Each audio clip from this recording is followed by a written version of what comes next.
We are live. We are live right now. Let us know in the chat, live chat, Cap Crew, every single week. We are here. Episode 220. Let us know if we sound good, look good. We have a new PC, new computer, new upgrade in the studio.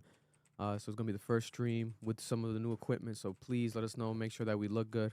If not, we'll adjust during. There's a live show every single week. If you're new here, this is the Club Ambition podcast from Rhode Island to the world, small state in the country with some of the biggest creators and biggest hearts and actual talented people and also, at the same time, a lot of the weirdest and strangest stories that we cover here every single week. If you didn't know, aside from pop culture, we do a lot of stuff locally. Um, very, very sad news this week. But for starters, I am Victor Bias. This is a Club Bishop podcast, episode 220. We have co-host Noel in the building right here. We got co-host Marloon, producer Marloon, also first half of What's the good, Chubb what's Corner, good? and we had the second half of the Chubb Corner, also Mindset in the building right now. What's good, everybody? Yeah, my hat Um, dirty, bro. I just got out of work, guys. Sorry.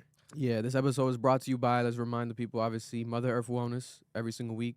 Mother Earth Wellness in Pawtucket, Rhode Island. Use our promo code Ambition10 for 10% off your entire purchase at checkout. Also, shout out to Auto Body and Collision in Cranston, Rhode Island. Recommended by us. Tell them we sent you. They do anything that you need for car work, car issues, insurance, advice, etc., body work. Stop by there. Auto Body and Collision in Cranston, Rhode Island. American Auto Body and Collision in Cranston, Rhode Island. Hard to miss. It's easy. You see it all the time. That sign every time you drive by Cranston. Also, without let's not forget about it. Also, with last but not least, Dave's Hot Chicken, located in Middletown, Rhode Island. Shout out to Dave's Hot Chicken. Shout out to my guy Aiden, our guy Aiden, always coming through. He might come here soon, one of these days, maybe for the holidays. Bring some more chicken for us and announce some things that they have happening soon in the state. Uh, but let's get to it, man. Very unfortunate. Over the weekend, a lot of you are here for the title, especially locally. My messages have been on fire. Everything's been going crazy. And for context, any moment now, like we might have to literally end the podcast due to an emergency. We'll let everyone know. There's multiple possibilities, right? Aside from the shooter being on the loose locally, we also have, another member of the family joining. Have a daughter that could be here any moment now. If my girl's water breaks, dipping out of here. But that could be any moment, and it could have happened last week, right? So the timing of everything that's been happening locally has been crazy because we were worried about the hospital, and if we actually go to the hospital and the mess that we might encounter due to unfortunate, you know, tragic events that just were back to back. But we'll keep you guys, we'll keep you guys updated on that. But I have a daughter that could be here any moment now as we're speaking. Um, but let's get into it. Man, this past weekend, Saturday, December 13th at 4 p.m., around 4 p.m., let's say, there was a shooting at Brown University in Providence, Rhode Island. Providence, Rhode Island, near the Thayer Street area, Brook Street, the engineering building. There's multiple, I believe, engineering buildings, but this is the one, the Brook Street one, that this specifically happened at. I was at an event nearby at the CIC building in downtown Providence near the bridge, and I was told that the building was on lockdown. They're going to lock people either in or out. No one could come in. I started panicking. I'm like, what's going on? People were calling me. I had texts from my guy, White Try, out of state. People from Boston hitting me. I'm like, what's going on? And they were like, it's a shooter. It's a shooter at Brown. Shooter at Brown. I'm like, no. This is impossible. Like, what are you talking about? This has never happened here in Rhode Island, a small state in our country. We see crazy stories here all the time, but we haven't had a mass school shooter like this, especially in our generation that I can recall. And it was surreal. It felt like a fake story. I'm like, no, this has to be a hoax. It has to be something. And then I was with the councilman, John Gonzalez was there at the event. It was the Campbell's PVD University event, and he was on a call. And he was like confirming it, like he's on his real. There might be some casualties. There's injuries for sure, and I really started panicking. I'm like, oh damn, I gotta get out of here. I gotta get out of here because it was nearby. There was some word of a possible person being caught, a suspect of some nature. So I felt comfortable enough. Okay, I should be able to go to the crime scene and cover it. I didn't expect to be able to go to the crime scene like the way I was able to go to the crime scene. Like I was able to walk around everything. I passed by covered in blood all over the floor. There was blood on concrete on the sidewalk, and there was also blood on the clothing that was on the sidewalk. And I was confused. I'm like, wait a minute, what's going on?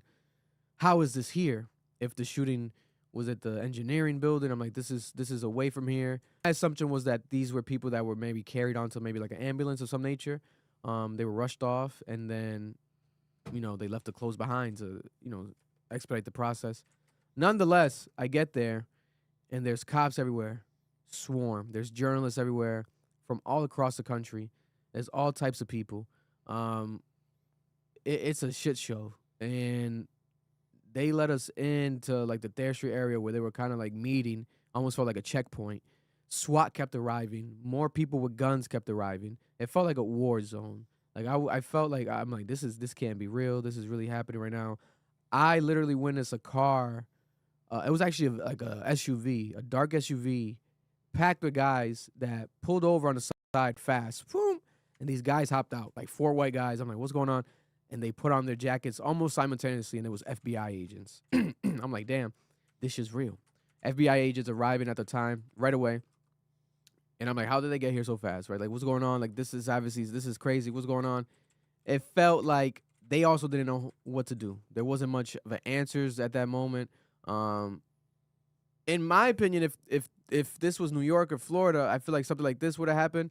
That whole area would be shut down, like really shut down. Not just some measle little tape, the caution tape that they put. Vic, stop. It's true. Reboot it. Oh, what? It's off? It's delayed. Oh, shit. He's fixing the I'm audio fixing right the now. audio right Oh, that was delayed. now. Yeah, you might have to be. No point if you're gonna. Yeah, I don't want you to like tell the whole story. Oh, It just sounds okay. Delayed. But yeah, they're doing it right now. Oh, thank you guys for updating us. Saying the sound is ahead of the video. You don't gotta restart. The All right, we're fixing it, guys. Bear with us. This is a new. We have to match the settings from the old OBS to the new OBS, so bear with us. Just to make it easy, just say test. Test. Test. Let me know if it's getting better or worse, guys. Do probably like 20 more on that. Test. I'm messing around with the delay on the audio settings. Let me see. I got this shit right here. You gotta see it though. Like the audio isn't syncing with his mouth. Say something, Novik. Mic check. They're saying it's like half a second delayed. Half a second delayed. It's a little closer now. Test. Go ahead, Vic, since the camera's on you. Mic check. 1 2 3 1 2 3 1 2 3. Mic. So that way they try to match it. Mic check. No. No, it's not the roadcaster. It's the settings on the OBS. On the streaming. Because the OBS has already a preset delay that we have to synchronize to like all the cameras and everything that we have. About half a second, but I already. Maybe do it the other direction more. We're updating it though, so bear with us, guys. Get some DMs about it too. But just bear with us, guys. We're fixing that for you right now to make sure that we sound good. You keep talking since obviously. Mic check. 1 2 3. Mic check 1 2 3. Mic check 1 2 3. Mic check 1 2 3. Now it's backwards. The audio is coming first, and then Vic is coming. Before it was Vic was. Mic check. Yeah, so try to get a middle ground Try with that. around like 250.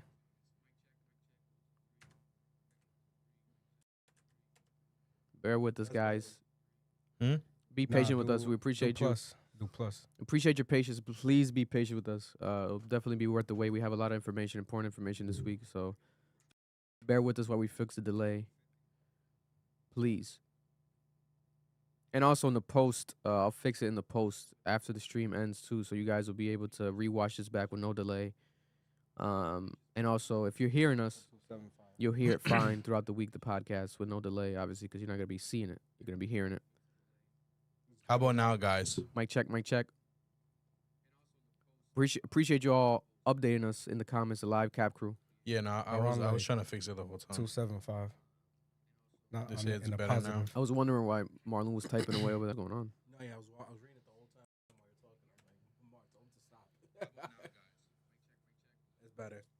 Yeah, that's fine. I bumped it a little bit more. Let me know now. Go ahead, Mike, Vic. Mike. Yeah, that's 1, 2, that's 3. Club Ambition. We love y'all. fucking, The yeah, thing around is, like remember, 275 to 300. remember might be smooth. there's a slight delay on the stream.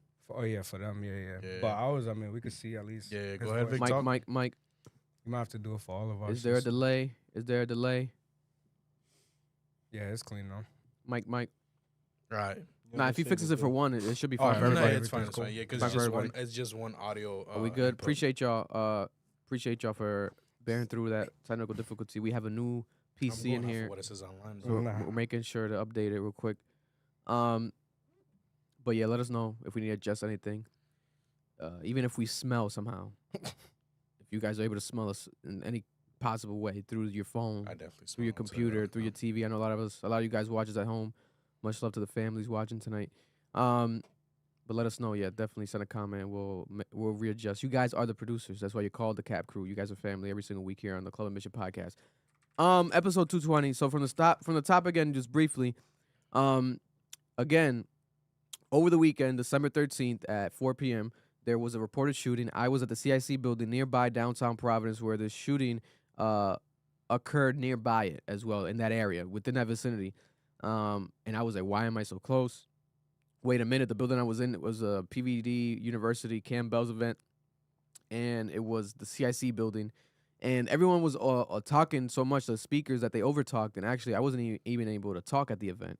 But then it was almost like divine, like in a weird way, where God was like, hey, like, you're not able to talk at this event, but, go cover this. Like, there's a tragedy happening nearby. I'm like, there's no, because I'm never in that area. Like, I stay in my other areas. I won't say specifics, but, I'm never really in downtown like that. And I'm like, what are the odds that I'm here at an event that I'm supposed to be participating in, but I can't participate in because they're running behind, and then there's a shooting nearby? I'm like, I felt like I need to cover this properly. Let me get there, get to see what's really going on, film something, like, get some answers for the people directly. And the building was shut down, locked down. Everything in downtown was locked down for the night. But I was able to leave the building. I spoke to the security guard working, and he was like, I could let you out. He let me out. And I go over to where the shooting occurred. This was at the Brown University's engineering building, one of them, the one on Brook Street, near Thayer Street. And there was, allegedly at the time, there was so many rumors. It went from 20 suspects, and it went from 20 victims, my apologies. It went from 20 victims to multiple deaths, someone caught, to less victims, but then 2 shooters, and then it went to someone caught, but another shooter lost. Then there was another shot. While I was on the scene, there was reports of another shot being fired nearby, I think on Washington Street or something of that nature. Then that was cleared, and I'm like, no, I felt so weird. It felt so surreal. There was so many officers patrolling. There had to be maybe, from what I saw there, like around like 150 to 200 like officers in my area right there on Thayer Street. All types of officers. There was FBI that I saw. There was a car, like SUV, that jetted to the street, pulled over fast, and then like 4 white guys hopped out and they put on their coats at the same time, and there was like these blue coats with the yellow letters, FBI. And I'm like, wow, FBI agents are here. There was SWAT, tactical gear, cars, cops with some of the biggest guns I've seen in my life. Like, I'm talking about automatic rifles, the biggest of biggest, like insane. There was some cops. I saw one cop talking to his family as he was holding the other gun, and he was walking by, like telling them, like, yeah, I'm here, I'm good, blah, blah, blah. And I'm like, yo, this is insane. Like, it felt like a war zone. It felt like a war zone. A lot of confusion, a lot of firefighters, a lot of ambulance, a lot of first responders, but no answers. To this day, right now, currently no answers. But at the time, especially, there was no answers. It was very confusing, very frustrating. And the fact that it happened at Brown University made it even more crazier because there's so much controversy with that university, as there is, right? Throughout this year, we covered a lot of protests that the students have had when it comes to the Palestine and everything that's going on at the university, the controversies with the president of that university, alleged corruption, and people just actually accusing them of corruption throughout all these years because they have so much fucking money over there, right? And then this happens. There's an Ivy League school that we have here in Rhode Island, and then this happens at this school that we believe has the best of the best, state of the art, so much money. So it just felt weird. Like, how did this happen? And it also a Saturday. School shootings happen typically on school days during school. On a Saturday, it made it even feel more weird. Like, this can't be real. Like, no, there's no way that this is real on a Saturday. Doesn't make sense. How would this happen? Was it an accident? Was it on purpose? Was it a crazy guy? Did they catch him? Now, fast forward, right? The press conferences have been publicly ridiculed. If I'm being honest, all over social media, they're going off on the mayor. They're going off on the governor. They're going off on the president of Brown, also the chief of police, Oscar. Shout out to Oscar, but they're going off on Oscar, and it's just a mess. They don't have answers. We are now, I think it's about 50 hours, about definitely more than 48 hours. Let's say 50 to 60 hours from the time that you guys are watching this right now. 50, 60 hours away from the actual moment that this incident occurred, and there's no answers. But we do have updates. Right now, we do have the FBI officially now has released the first images of a person of interest. They're still calling it a person of interest. The FBI website does say suspect, unknown suspect, and a $50,000 reward for anybody that can have any information that could lead to maybe an arrest of this gentleman, right? They're saying it's a 5'8", stocky man, and that's all that they know. First video that came out, he was wearing all black. We'll play some of the videos. Bear with us. We're going to play some of the videos and actually show some of the images behind us as well, like where you guys who are watching at home on your phone, you guys can watch it with us and see it as well. If you haven't seen it yet, any of this information, we'll show it for you guys. But before this also, over the weekend, there was a gentleman that was detained. This is where it gets crazier. There was a gentleman that was detained over the weekend. And the mayor was like, there should be a little sense of relief. And that was the energy. The FBI made a post. Kash Patel on his Instagram, on his Twitter, I think everywhere, but on his Twitter, he made a post with him, ATF, I think a Coventry, and maybe Providence police, another officer facing their backs to the camera, posing, almost celebrating as if they caught someone when they didn't catch nobody. And also, in that same post, he did say person of interest. If you have a person of interest, you're not going to be celebrating or posing for any photos yet. You don't need to do that. What's the point? You want an award? You want cookies? Like, let's get to work. There's still more work to be done. Why are we here posing for photos? Come to find out, this gentleman is now declared innocent. There's no basis. The basis that they actually, got the information to actually, conclude everything. They're like, we have nothing. There's nothing now. We got to let him go. The police and the city during these conferences, and from what I saw in reports, they didn't speak to nobody. They didn't give the name, right? I first saw the name on the Washington Post. I believe Emily, this journalist, she broke the name. The photo, the most updated photo of the guy from his LinkedIn page was CNN that posted it, and they attached it to the name. There was a Benjamin from Wisconsin that they named that people said was inaccurate, this blonde kid, right? And there was 2 Benjamins on LinkedIn, and then they ended up confirming. CNN says that the one that was the person of interest was the second one that they pictured it with this LinkedIn page. This 24-year-old kid now, or not kid, he's a grown man, but this 24-year-old man and his family are now capable of, I feel like, suing the city, suing the police, maybe suing the media, etc. God forbid he sues us, but we're not going to show his image on here. I just said his name. But it was everywhere. It was so viral. Imagine that, though, being a person of interest. But why haven't we seen, maybe they're working legally behind the scenes, we don't know. We don't know nothing, really. We know, but we don't know. Why hasn't the family speaking out? Why hasn't his parents said anything? Hey, that's my son. Like, what do you guys do? Like, he is 24. He is his own adult. But we're still waiting on that. There was, you guys said, or is it still allegedly, but did someone from CNN speak out that they had a hotel room there? No, so I'll explain the story. Again, because my mom and dad knew that already before I told them. So I'm like, how did they know? Maybe there was CNN reporters spoke out already? I don't know. They were the first ones that were there. That reported that were there. Yeah, that's the other thing. CNN was there first. So my sources are telling me, and this is all allegedly. At Coventry, Rhode Island Hotel, where they, for context, Coventry, Rhode Island Hotel, the Hampton Inn Hotel, that they overnight was it Sunday morning? Sunday morning or Sunday late night, early morning Sunday, Saturday late night or early morning Sunday this weekend around 4 a.m., 5 a.m. Some people even said 3 a.m., but they saw cops there at the Coventry Warwick, 10 minutes away from the airport, 20 minutes away from the Brown University Engineering Building, the Hampton Inn, and this is where the person of interest allegedly was. But you're saying also CNN, the people that actually ended up confirming this gentleman's name and photo, were there at the same hotel. Yeah, so this is where I get frustrated. This is where misinformation is so dangerous. Like, you see stuff live on TV, but when you get to see it in real time, it gets really concerning how quickly people run with shit. Because everyone's saying, oh, Cash Patel, City of Providence, they failed because they leaked this dude's information. That's not what happened. What actually happened was, from the sources that I'm hearing and what's being said and what's been confirmed, CNN had a hotel room in that hotel. Wow. So CNN is there, and they're watching this guy get arrested. And the reason why he was a person of interest wasn't because of some random reason. Like, this dude had been living in that hotel for quite a long time. They're saying it's around a month.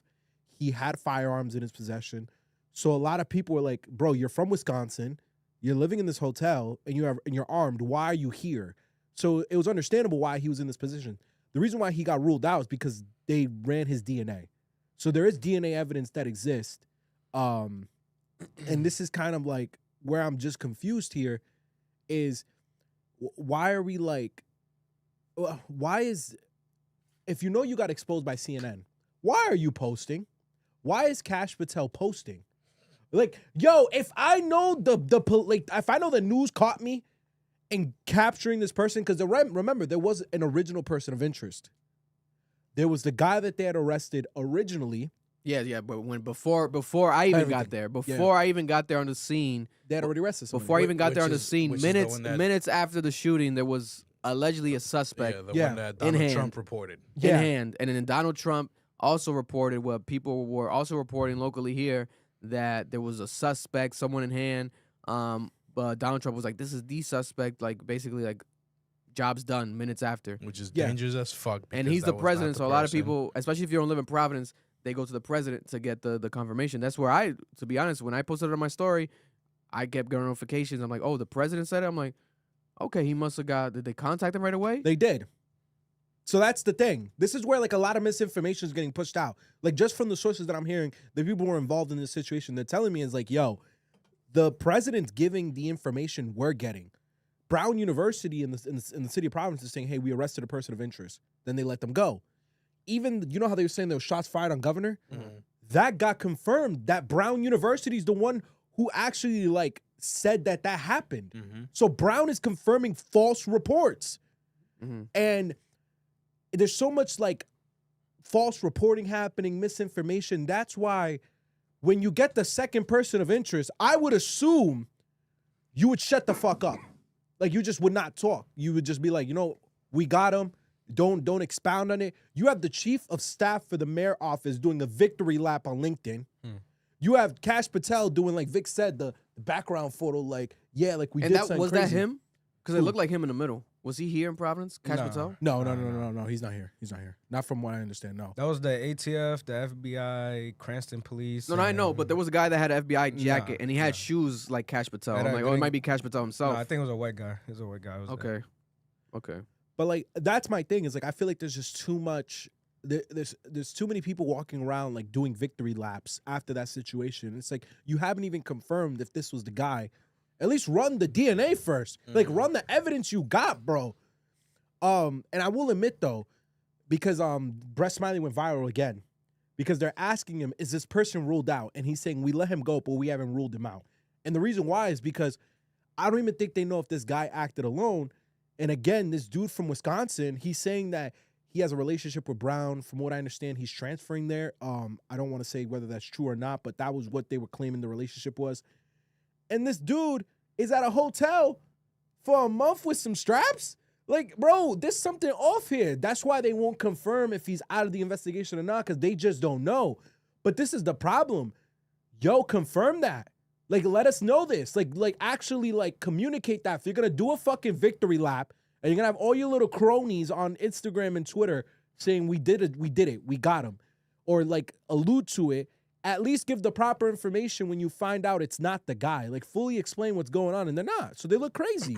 Bro, even recently, I sent this before I got here. Donald Trump is on CNN saying, if you want more information, go ask the university.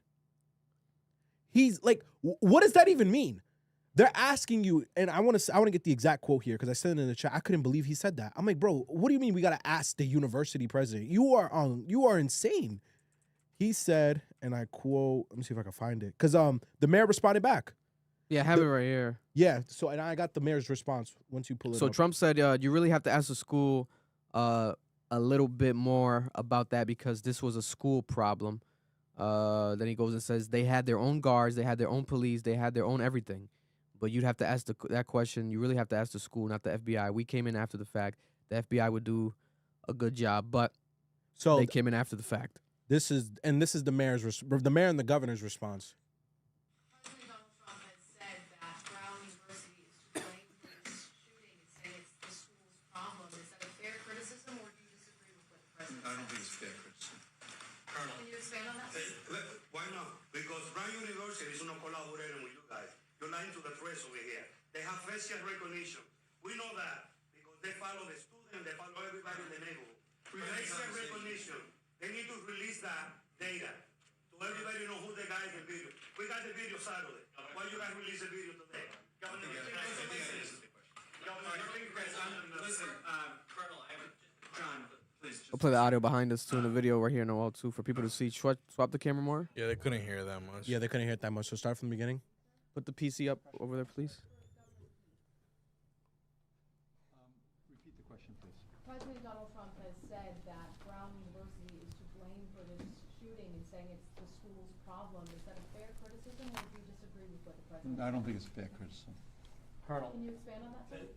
Why not? Because Brown University is not collaborating with you guys. You're lying to the press over here. They have facial recognition. We know that because they follow the student, they follow everybody in the neighborhood. We've been in Facial conversations. recognition. They need to release that data to everybody know who the guy is in video. We got the video Saturday. Governor, Why you guys release the video today?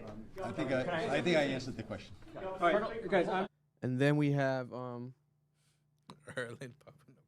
Erlen was blowing up the messages today. Yeah. They're going crazy. A couple things. Man's was chatty First of patty. all, Brown University Hold up, but they could play and the other one by Brown mistake Public Safety, first. Brown Police Department has been a close. Please, just for a second. I do want to get what the mayor said too. A It's couple funny. things. First of all, Brown University. So this is the and mayor. Brown Public Safety. All right, 1 second. Here we have Brett Smiley. That was the governor, Governor Dan McKee. McDamkey. Now we have the mayor, Brett Smiley. Here we have it right here, guys. Bear with us 1 Brown second. Public Safety, Brown Police Department has been a close. Please, just for a second. A couple things. First of all, Brown University and Brown Public Safety, Brown Police Department has been a close collaborator throughout this process. I do not accept that criticism. Secondly, everyone you see behind us, we've all been working for now 49 hours. We're tired. We're serious about the task at hand. I know all of you have been working very hard, and I suspect all of you are just as tired. The press has been a great partner in pushing out relevant, factual, timely information, and we are grateful for that. This crowd has grown a little bit over the last 48 hours, and I know that people are weary, and so I'm asking, please, for a little bit of patience and grace, and we have been fully transparent. We continue to answer your questions. We will continue to do so. But the best way to inform the public and to ask for their help is for these opportunities to not degrade into baseless accusations, and we will point them out when we hear them. John, go ahead. Yo, So the the mayor, face gestures of that guy in the back is the hilarious. mayor has also gone viral. We're tired. They've clipped the video of the mayor, Brett Smiley, all over social media now, where he says, "We're tired." He should have never said that because they're gonna clip it out of context, and you know, And Dan McKee looks tired in the back. yeah, and we know that you're tired because you know you guys all look tired, but people don't want to hear that at all. So he fucked up by saying that. He's like, you don't say that, even if it's reality. Just people are gonna take it as insensitive because it feels insensitive. Because why do we care about you being tired? This is your job. You know what I'm saying? Brown University. Trump says that Brown University is to blame, and this reporter went off. Right, this reporter went off saying like, we know that Brown University has facial recognition. Why aren't you asking why is Brown University not even here? University representative wasn't there during this press conference, the recent one when they released the new images and the FBI reward. I think it's because of the way they pressed Paxton. Did you see that clip? Which I have one? it somewhere. So they were asking Paxton, they were like, do you know what the kids were doing in that classroom? Paxton was not here. I believe she was in D.C. And she goes, no, I don't know what they were doing in that classroom. And the reporter goes back and he says, Oh, yeah, it's been Dan. 6 hours. Yeah. Dan, I think from Channel 10. Yeah, Dan from Channel 10. And he's like, so you didn't know? You as the president of Brown University still do not know what those kids were doing in that classroom. He's like, that's a And bit concerning. It's a bit 6 concerning. hours later. Yeah, 6 hours later. Not She- just right there. No, yeah, it was You had 6 time hours to later. sit down and ask all these questions, figure out the facts, and 6 hours later, all you could say is, I don't know what they were doing. Yeah, and like the way Doesn't make sense. she said it was incredibly condescending. Like this is kind of the situation. Yomar. Sorry. I think like I'm gonna be real. I think it's the way they're handling it that's so bad too. Like, I think when it comes to manhunts, there's always gonna be difficulties, but you guys are handling this so poorly. It looks like a mess, and I don't think they know they're being watched by the world. Like, I think they are still treating it like a local issue, and they don't understand. Like, bro, some of your political careers might be over. Some of your jobs might be done. Like, there are people calling for your positions, and you're still having these viral moments where you have the attorney general correcting the chief during a press conference and it's getting caught on the mic. You have moments where Paxton's getting pressed like that, like she's getting questioned and she just looks so unprepared. You have moments where the mayor doesn't seem very confident in what he's saying. No one is believing in the leadership. And I just don't think these people understand that the way they're handling it and the way they're handling their messaging is coming off very poorly, and it does not look like good leadership. And I wonder if you guys have seen the same thing that I'm seeing. Yeah, it definitely feels like this city was very Prepared. underprepared. It's Providence, embarrassing. Rhode Island was not prepared for a school shooting of this magnitude that we're currently dealing with, and we can see it as plain as day. They were not prepared. If this was New York, Florida, I feel like the situation would have been handled differently. We would have got somebody already. But for example, when I pulled up to the crime scene, minutes after the report, I, as a journalist reporter there on site, I felt like I had too much access. Like they were not courting people, pushing people away from crime scenes. They weren't doing that. So things like that, I'm like, damn. I know it's stressful. I know it just happened right now, but there should be a protocol. Yeah. Exactly. Is there no protocol? There might have not been a proper protocol, and that's gonna be a question that's in the air. We're gonna have Brett Smiley on next month. Whenever he comes on, we're gonna ask him about that. Is there a protocol in place when it comes to mass shootings in this city, school shootings in this city? Does Brown have their own proper protocol? Also, Brown University, we give a lot of shit to the local politicians, the mayor, people shit on the chief of police all the time. The governor gets a lot of shit, especially with the bridge from hell. But when it comes to Brown University, they also have to face some of this music. Yeah. Like, what is really happening? Yeah. Why is there no actual cameras inside of this building? Why is there no footage released from inside of this building? At least confirm that there was some footage, even if it was graphic. We can't release it. There is as if there's no cameras inside of this specific building or in these hallways, in this classroom, etc. It is very, very confusing. It's hard to trust, and people already had a Notion. a pre-notion, like how they felt Yeah. about Brown University when it comes to their stance on Palestine, the protests, also when it comes to, in general, their money. People have always said Brown University has so much money, but what are they doing for the city of Providence? Does it make sense? People have questioned this for years, and then a shooting happens. At minimum, we would hope that they will be prepared and have the proper ramifications, have the proper protocol. It seems like they have not so far, and it's very unfortunate. And at the same time, it has to be frustrating for them. Don't get me wrong. This is frustrating for anybody that deals with it. But when there's so much money and there's so much responsibility, you have children. Rest in peace to the victims. Yeah. Muhammad Aziz, right? Rest in peace to this gentleman. This kid wanted to be a neurosurgeon, his family said, because he had surgery in his brain when he was younger, and he wanted to become a neurosurgeon for that reason. He can't be a neurosurgeon now. He can't be anything now because he's now unfortunately been killed by a shooter that still hasn't been caught, right? And this gentleman wasn't even from this city. That's what's crazy. Because there's so many kids that go to Brown that are not from here. We have a lot of foreign students. We have a lot of students out of town. Another one, Ella Cook, 19 years old, I was told. I got her age now, which is crazy, 19 years old. This young girl, now dead. She already was involved in things in her life, getting things going. She was involved in the Brown University College of Republicans, vice president, already at 19 years old of an organization like that young.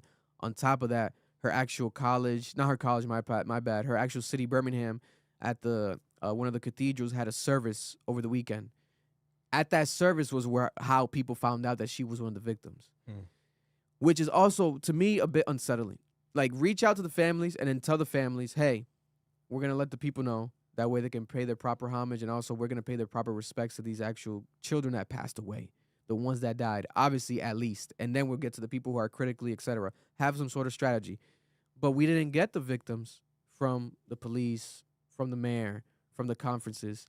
We got it from the actual people's families themselves through the actual church service, through the GoFundMe made by Muhammad's sister. Yeah, that bothered me. So how is this being already, like, I reported a victim almost 24 hours before. Now the local city news is reporting this victim. Like, it doesn't make sense. It felt very weird, because if the family's asking for help and GoFundMe, etc., then maybe you guys should talk to them and actually be like, hey, we'll handle that, or like, hey, let us talk about that, or do you have a family representative? You want to fly them out? Can we fly out his sister to speak? Something. But there seems to be so much lack of communication with that. Leads me to believe that all the families are pissed. I think, I don't wish this. I'm not wishing this upon them, because I still want to wait for details. I think if I was them, if I was the families, I would sue. If I was Benjamin Erickson's mom or dad, or if I was him himself, he's a former, I guess, allegedly possible Army veteran, or whatever the case may be, Smeared the shit out of his name, yeah. I would sue. If I am the parents of these children, I would sue. Now the question is, who do I sue? Is it the city? Is it the school? Why is there not cameras in the school? Right? And at the same time, for those that passed away, money's not going to bring them back. But at the same time, justice still needs to be served, because we need to prevent this from happening again.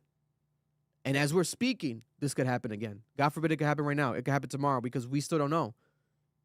We don't even know if there's one shooter, two shooters. They can't even confirm that. They didn't want to confirm that at the conference today. They're like, we can't confirm that. We had this man who's supposed to come into the studio today. He's a no call, no show. Joseph Aduro. This is one of the witnesses. We're going to have an exclusive interview with him today. He has not responded yet. Joseph Aduro, we reached out to him. Hopefully we get that either next week or pre-recorded, whatever the case may be, if he reaches back whenever he's comfortable. Obviously, it's a traumatic experience, but this gentleman has a story that he says that he was in a classroom assisting a lesson review, final review, when a gentleman walked in and he locked eyes with this gentleman, and this gentleman started shooting at students, and the kids, supposedly like in the middle of the class, etc., got hit the worst or suffered the worst. He ducked behind his desk for safety. He said that the gentleman had a rifle. There's an eyewitness account. Police today said it was a 9mm. 9mm, couple rounds. They have some shell casings.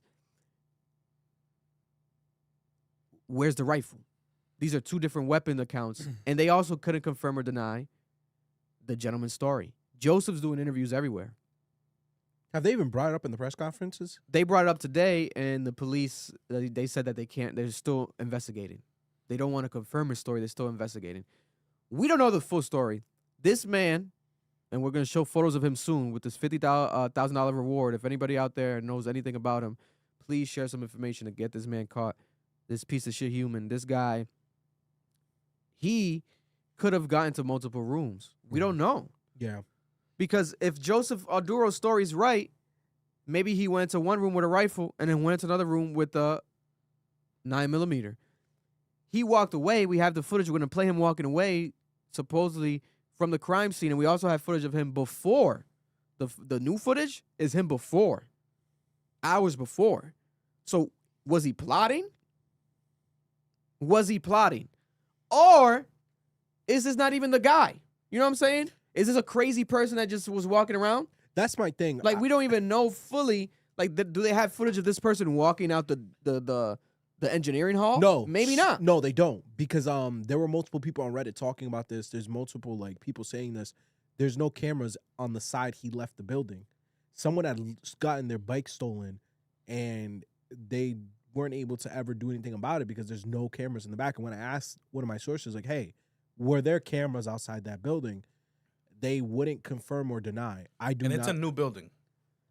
No, old. It's one the of old. the- It's no, the it's old one of the engineering old building. There's a buildings. new The engineering old building. It's the one. old Yeah, one. it's the old one. And I also want to And that was one of their excuses because it's old. Yeah, and They didn't have it. I also want to quickly talk Mind about you, these that. kids pay like $60,000 in tuition. Bigger than that. More than that, no. Brown University doesn't pay taxes. Brown University has an $8 billion endowment, and we allow them to pay almost nothing in taxes, and they have some of the most valuable land in the city of Providence. So you're not contributing to the tax base to the amount that you should be. Not even a little. It's like $7 million. That's what the pilot program is giving us. So I don't understand how Brown University is sitting here and telling me they didn't have enough money. And that's not what they're saying. But you're not going to sit here and tell me you didn't have the ability to put cameras in that building. You don't have these resources. What are you talking about? Bro, You are rich. the endowment is $8 billion, but just revenue alone, they're close to $2 billion. So pocketing $2 billion, and you tell me you can't put $50 cameras out there? And you're only giving the city of Providence $7 million in taxes too. That's the crazy part about it. That's insane. And you can't put a single camera in there. Come on, bro. What are we talking about here? They have so much money, bro. They have so much money that they can afford to have bulletproof vest, 24-hour surveillance security at every fucking building. That's how much money they have. They can afford to do that. Literally, if they wanted to do that. At minimum, let's get some cameras in the hallways, some cameras in the classrooms, the big classrooms, Yeah.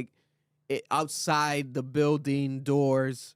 It doesn't make sense. It doesn't make sense. I see the argument of across the street is a lot of residential area. So it's a private area. Can they really be recording at that house? But at the same time, there has to be some type of like rules or regulations when it comes to schools. Like there's no way that's a whole blind spot on a long ass street. Like that's all we got to see was him walking out. And not only that, for that person to quote unquote know that blind spot, Bro, that's what or I'm he trying got to lucky. say. So here's the He must footage. have got lucky Or then. he got lucky. We have exclusive footage, breaking footage tonight of this gentleman who's the person of interest, the unknown suspect that the FBI is giving people $50,000 as a reward if you have any information leading to the arrest of this gentleman. Contact the FBI. This is new footage that they released. This is the clearest footage so far because the previous footage just showed us back as he was walking off, turning onto the intersection of Hope Street. Now we have him. They're saying this is hours before. And it seems to be like he's plotting or walking around the area. He's Scouting looking it. into the building. He's scouting Shit. with a face mask, with a black Scully and a windbreaker that's like partially gray, partially black. So I was thinking too, bro. For pistols, you could actually have gun chassis, like chassis too, which you can make that pistol into a assault rifle, but it is just shooting the gun, so it's just for better accuracy. So he could have possibly seen an AR type looking gun, but the guy was shooting a 9mm pistol, Yeah. that's the thing. Though. and it collapsed too. So he can make it into a small thing and just hide it somewhere. I don't know. But But no- you can do that. But that's the thing. If it would have been a rifle, they would have found casings. Just they haven't said anything about rifle casings. So it's a 9mm. I But don't know. look at this guy. That's insane. Bro. In my opinion, I feel like this gentleman. He looks suspicious. he- 100%. I feel like this gentleman is suspicious. You know why? The main thing, as you see, he's walking around. He walks off. Then he sees something in the distance. Then he puts his hands behind his back to observe. It's almost as if he was looking for police or any type of authority, making sure that they're not in the vicinity. And once he spotted someone right there, he looked, and then he put his hands behind his back, and he looked off the other way.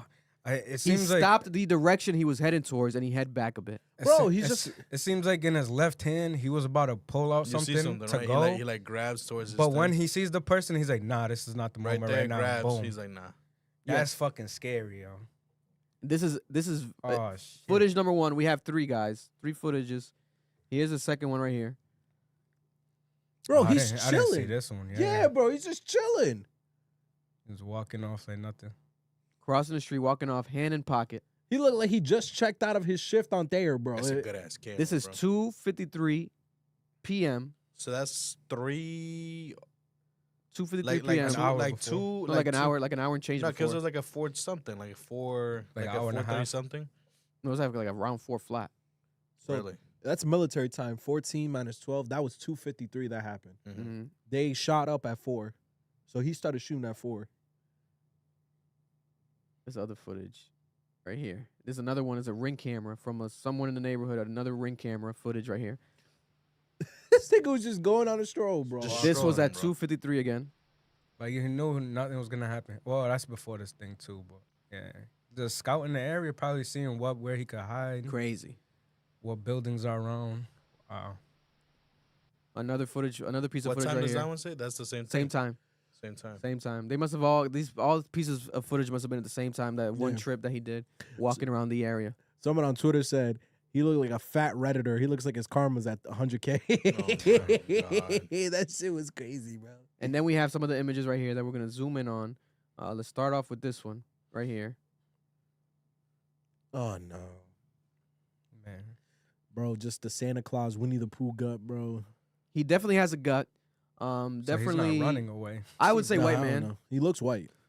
There's potential for it to be someone else that's very light skinned. Light-skinned, yeah. Somebody gonna throw it on his chest. You never know. We never really know.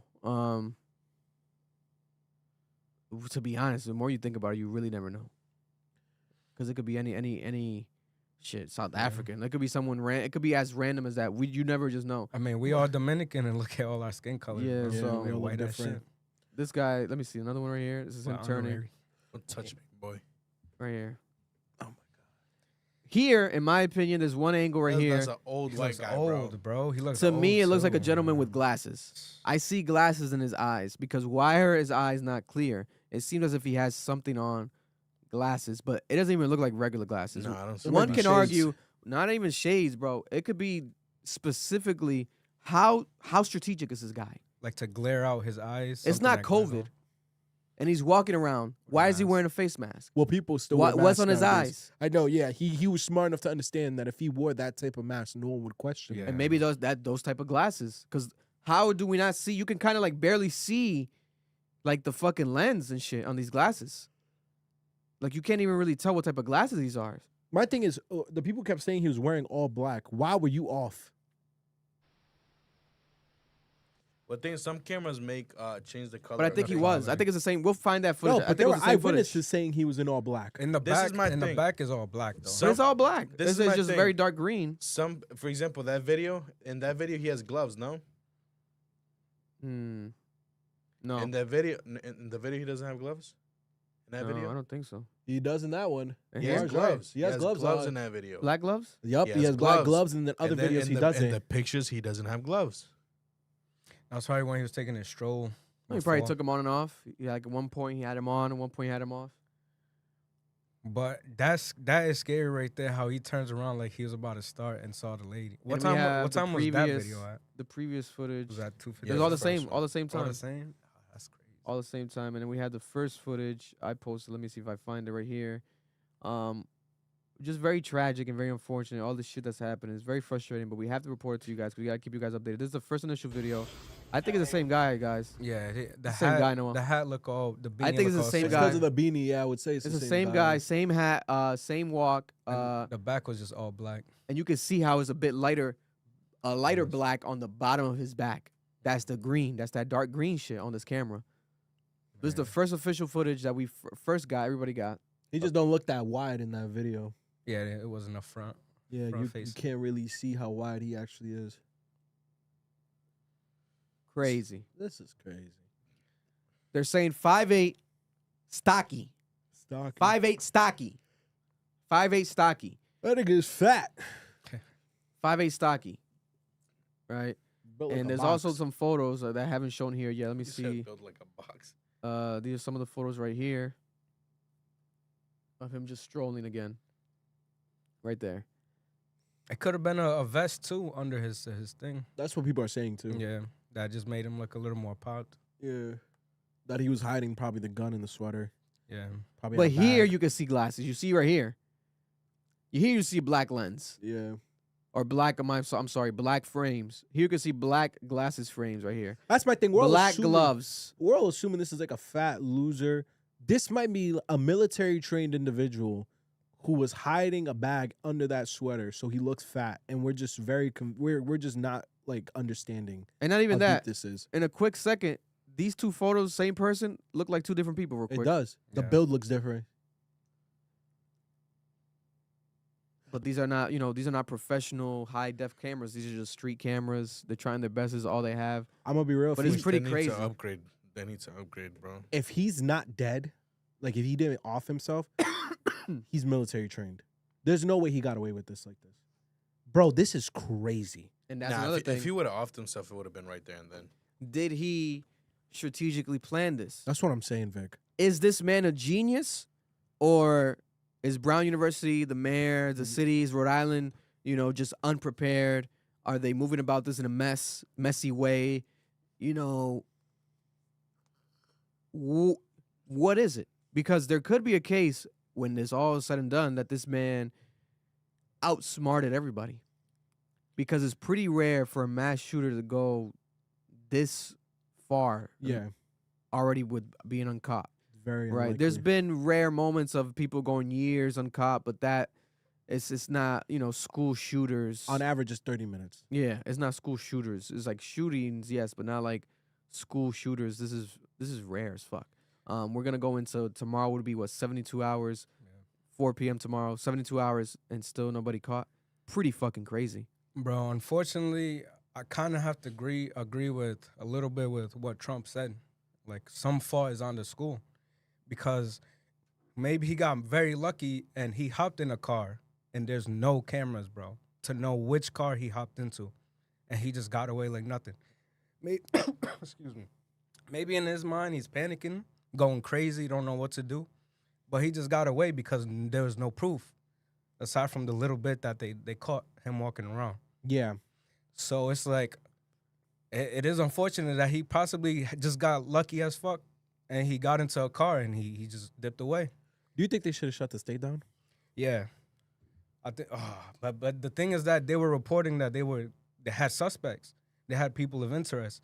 So right there, do you really shut it down when you already have a couple people where you can start looking at, Immediately, they had to shut down the borders. That's what they should have done. The borders? You mean like Mexico? Yeah, like state lines. State lines. Oh, Yeah. state lines. Yeah, put blockades and checkpoints State at the line. state line. At least when they What do you mean, like confirmed the Cranston, second Providence? one. No, the state lines No, like between Mass, Connecticut. yeah. Connecticut. Yeah, so like those highways, I-95 north, I-95. Well, how do you shut that down? Just doing like you put checkpoints. posts, Checkpoint? Checkpoints. Yeah. Yeah, because let's be real, the closest city from where that is, like the closest state is Mass. You go up, you're in Fall River. Bro, it's So right he- there. 20 he could minutes. he could easily be in Fall River right now. It's right there. He could have went anywhere. 20 minutes, he's in another state. So if you guys had to determine, do you think that this man is even still here in Rhode Island? I don't think so, bro. I think so. I for some reason feel like he is. If he's smart enough, he would have dipped the state. I feel like he is. If this was just straight malice, you know what I'm saying, just to get out the system and shit like that, because this is what he wanted to do and shit, you leave the state. I'm gonna be real. The way homie's moving in that video, the way he's doing recon, he might be military trained. He might have a safe house somewhere. He might be hiding out somewhere he already picked out. In downtown somewhere. Yeah, but Because if the you- thing is, but I'm this- not leaving right away. I'm gonna wait for the heat to go down and then I'm gonna leave. No, 100%. But this is my thing too. For you not to leave and you supposedly have a safe house and shit like that, it's like you said, two options. You're either waiting for the heat to calm down, which, let's be honest, is not gonna calm down for Agree. a few weeks. Second, if it's not that, then you have an agenda. Yeah. You have an agenda. You're either trying to go back to do some shit, some type of statement that you're trying to do. There has to be some type of motive. I did see that a lot of people were saying is like, if he gets away with this will embolster him to believe that he can do it again. Yeah. So if Set he, up another one. yeah, because if he already met his agenda in one way, he would just find another university and do it again. And if he's specifically targeting Ivy League schools, Harvard's the closest school from here. I think the most strategic thing that he did was doing it on a Saturday. Yeah. That's what makes me feel like, damn, maybe this guy planned this a while ago. I'm telling you, this man's Because a informed, Saturday bro. felt too random. You Is informed. want to know why I and think you're gonna he planned have it? school Bro. people more unprepared Yeah. on a Saturday. How lucky are you that you're gonna so happen to leave or do it where there's no fucking cameras? So this is my Fuck thing. outta So he here, probably bro. he might have known. He might have known. So I was actually talking to one of my sources about this. Brown University uses that engineering building for studying. Like there are people who go to that building to study. It's a lot like how at URI there were certain buildings people would use just to study. He Allegedly. So he went to a building that you don't need key access to get into. Students go there to study, and he walked in on a study session for a class on a Saturday. Yo, he playing this shit, bro. 100%. Like he knows this school way. He might be a former police officer from Brown. Yo, Like it could be a lot of shit. like how I was gonna mention too, it took the police 17 minutes to get on scene or somebody to report it. So, bro, that's a lot of time. It's a lot of time. Like 17 minutes, he's long gone. That's a lot of time, bro. So is because- that an information that he probably, like you said, maybe law enforcement before? Yeah, where he knew the worked and he response was time. like, they ain't gonna be here anytime yeah, soon. bro? Because at the same time too, I was going towards Warwick when I was messaging you guys about all the ambulances that I was seeing going down the highway, and that was what? That was like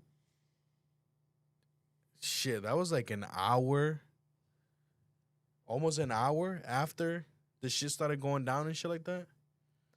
So I don't know, bro. Think about it. A building that he had easy access to, Mm-hmm. right? No cameras. A Saturday. Has to know that there's people in there. Because if he didn't know, then there would be video footage of him going to other doors in buildings to try to see if he can open them. It just so happened that the one he chose, the first one, he was Had like, oh, some people. fuck, perfect.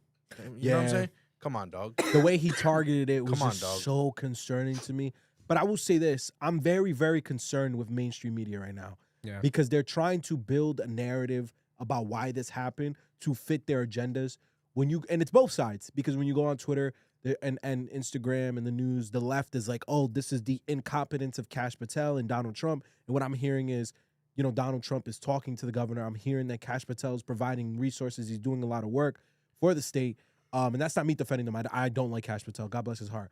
But like there is a narrative that they're spreading, and then there's a narrative the right is spreading that the girl who was gunned down was the head of the Republican Party for Brown University. Yeah, vice president of the Brown University College of Republicans. And what's it called? They're saying that she was targeted.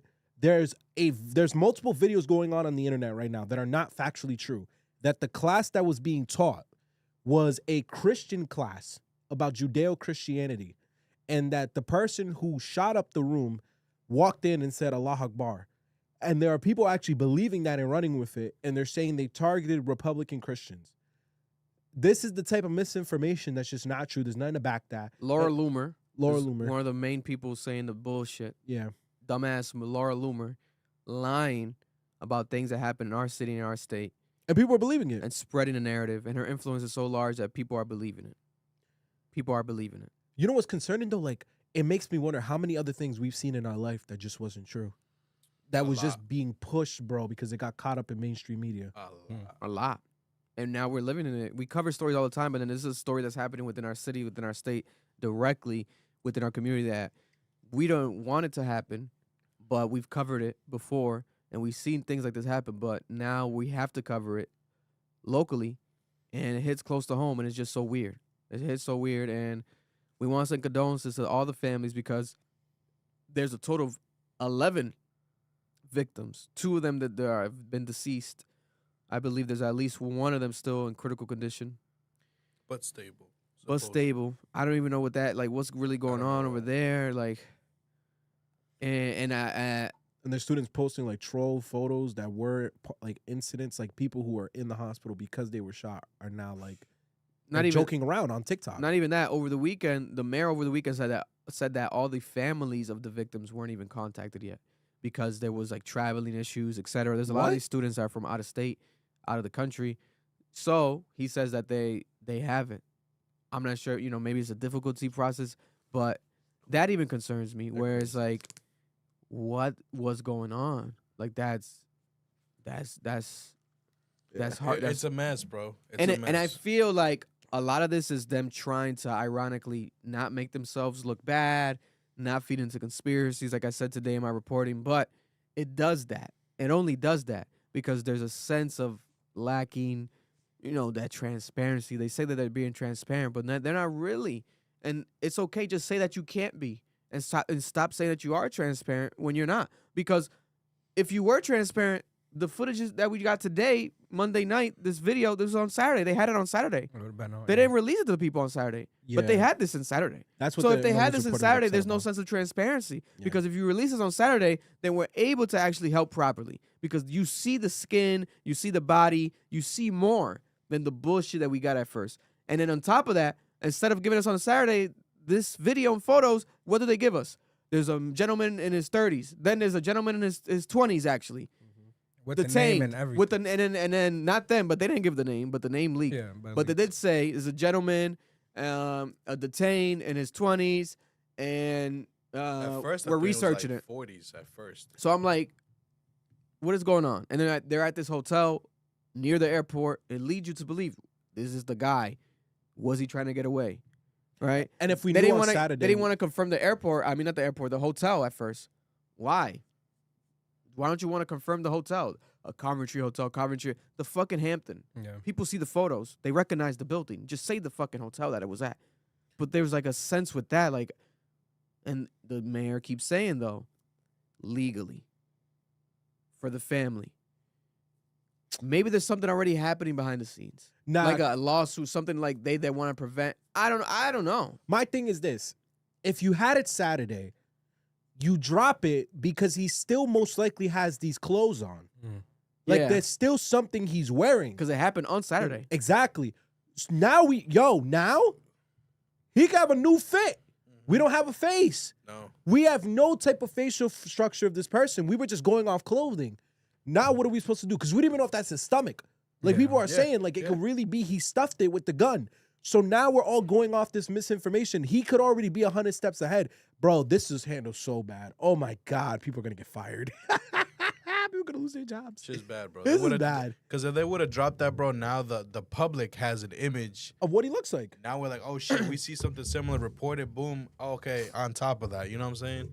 Shit's Oh, bad, yeah, bro. no. Shit's embarrassing, bro. It's Embarrassing. very Shit's bad, very unfortunate. But we're gonna keep you guys updated as we can with this because it's just we're trying our best. We're trying our best. They keep saying they're doing their best. We're trying our best. I keep getting all this information. So the amount of rumors and the amount of shit that keeps getting sent to me that's so inaccurate. The people are right now DMing me AI photos because people are using AI to try to see how this man could look. They've been doing a lot of dumb shit, for example. But AI is not gonna work. The shit that they did with Warwick Mall. Yeah, there was also this morning a report of someone seeing somebody maybe with a gun or something this morning at Warwick Mall. Hoax calls. And Warwick police went and they cleared Warwick Mall.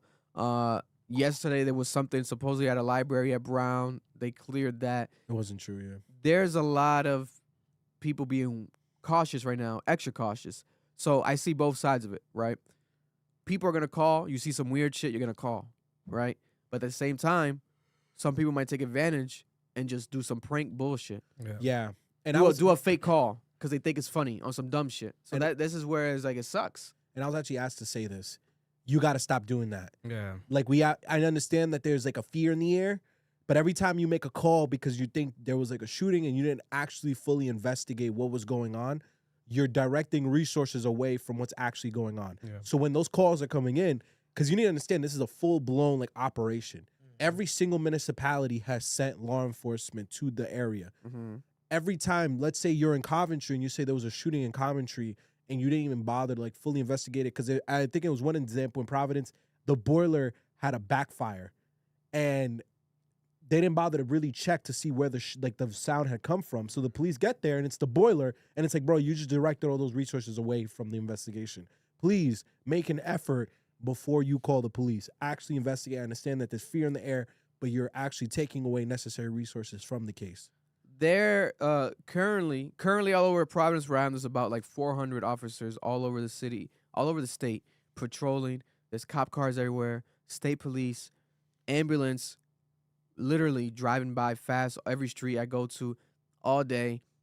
They are trying to find this person. There was FBI viral footage today of the FBI going through bushes outside of the engineering building, putting things in a brown bag.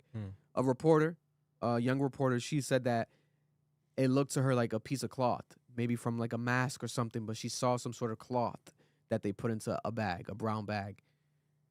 Evidence is still currently being collected, right? In my opinion, they should look through those fucking bushes on Saturday, Yeah. not Monday afternoon. Why are we looking through that on Monday afternoon when this happened on Saturday? Why weren't they looking through those bushes on Saturday night? You know, but maybe they have. What's their reason? Oh, we were cautious. With the shooter could have still been around. We didn't want to look. I don't know. It just feels weird. At least on Sunday, does FBI not work that much on Sunday? I don't know. It's very weird. A lot of frustrated families. I've been reached out to some people. We're gonna hopefully have some more eyewitness accounts and things of that nature to give you guys direct interviews and direct, straight from the horse's mouth conversations and break shit down properly as things go. Like I said before, that gentleman who was a teaching assistant at Brown University inside of this actual or one of these classrooms. I'm not sure if there's multiple classrooms now that the shooting occurred. He said he saw the shooter eye to eye. He saw the gun. A rifle. He got scared, panicked, hid it behind his desk. He was gonna come in today. Joseph Aduro, weighing on him. I believe he's a track star and athlete over there at Brown as well, but he's a teaching assistant as well. We'll keep you guys updated. And no bullshit though, bro. Going back to real quick what Trump's comment. Yes, the school has fault, but also the government too. Because instead of sending all these billions of dollars overseas on some bullshit, why don't we get some of those billions of dollars and go to schools and actually talk to them about these situations and see how we can fix or at least do something to that. If it happens again, we have less lives or we know what to do. Because at the end of the day, it's like, bro, these things are happening so frequent So that we're often, getting yeah. numb to it. Yeah. I think I saw a number that said it already passed a year. Mass shootings passed more than what days that we have in a year. Yeah. Like, that's insane, bro. So you're telling me we have no resources to go around to some of these schools and actually talk to them and prepare them for certain situations like this? Like, we're in a country that this is happening. Brother, But no, we'll rather spend in and send billions of dollars overseas and send ammo and shit to provide a war when we're over here fighting a war of fucking mass shootings ourselves, bro. That shit's crazy. And on top of that, there was only 2 homicides in Providence prior to this. So now this would make it 4 for the year for 2025. So we end the year with 2 more, which is crazy. And also the I want to say, damn, what's the anniversary of the Parkland shooting. I have the date right here that I put it down. How many years it's been? Because this Sunday was the exact It's the 10-year 13. 13, yeah. It's been 13 years since the Sandy Hook elementary school shooting where 20 children died and 6 adult staff were actually killed this weekend. Almost on the exact anniversary this happened, Shit. right? But crazy. the anniversary was on Sunday. This happened on Saturday, which is also very unfortunate. I think one of the people from the university, I saw this on Twitter. 2. It was 2 of them that survived. Yeah. And they survived Sandy Hook as well, which is kind of crazy. A first-year that's student crazy. that was wounded in the attack, Spencer Yang, described helping another victim. He said to keep this other guy conscious, I just started talking to him so he didn't close his eyes and fall asleep, Mr. Yang. So there were students literally helping other students survive there on the scene. Rhode Island Blood Center says that they still need blood, the type O blood. If you guys want to donate any blood, they're looking for blood. Type O usually is the one that's more universal for donations. So people, if you want to donate some blood, reach out to the blood centers. It's good to know. And let me see if there's any other notes that I wrote down that I don't want to miss. This shit obviously it's just been crazy. It's been crazy overall. We want to send again any condolences that we can, as much as we can, to everybody out there. A Brown University sophomore who survived the 2018 school shooting in Parkland, Florida, was deeply angered after experiencing yet another gunman on her campus. She That's says, crazy. I'm really angry. I'm really angry that this is happening to me all over again, and I'm just in shock. This is Zoe Wiseman, 20 years old. She spoke with MS Now. Wow. Let me ask you a question. Wow. Should they have had the Virgil? The vigil? Vigil, yeah, sorry. technically, the vigil that happened over the weekend was very beautiful. About 200 people, I believe, showed up. But if they knew more updates at the time, one could have maybe canceled the vigil. But I believe they had something already planned, like a Christmas tree thing or something there, Christmas lighting. So they used that date, that event, that organizing to just shift the focus of the event. But it feels weird if you already had new information. And you still have this guy on the loose. Yeah. Yeah, Like to main actually, In my opinion, no. I didn't send my son to school. I don't think there should be school. People are telling me, hey, but some parents actually need to, put their Work. kids in childcare and they need to work, etc. And I understand that. I totally understand that, yes. But if there's a murder on the loose, in my opinion, I'm not sending my child to school. Yeah. I'd rather him go to school because I'm able to do errands, etc. Deja's pregnant. I'd rather Ocean be taken care of. That way we have more leisure at the house to take care of things, run some errands, work. But I'd rather also have him alive. So we don't have the proper answers. So I feel like, and especially because now they've canceled the Providence after school programs and everything after school, the activities, etc. So they're heading maybe towards maybe a cancellation. It is the last week, etc. But I don't know. Because God forbid another shooting happens in another school. And that's what I was telling my source. I'm like, hey, like, what are the chances? Like, what if this happens? You're all out of it. Like, you're all done. Yeah. You're all done. And the person's telling me, like, well, it's unlikely. We do not believe that anyone's at threat. We can't just shut the state down. And I'm like, I get what you're saying, but you don't even know what this guy looks like for real. Like, this guy could be anywhere.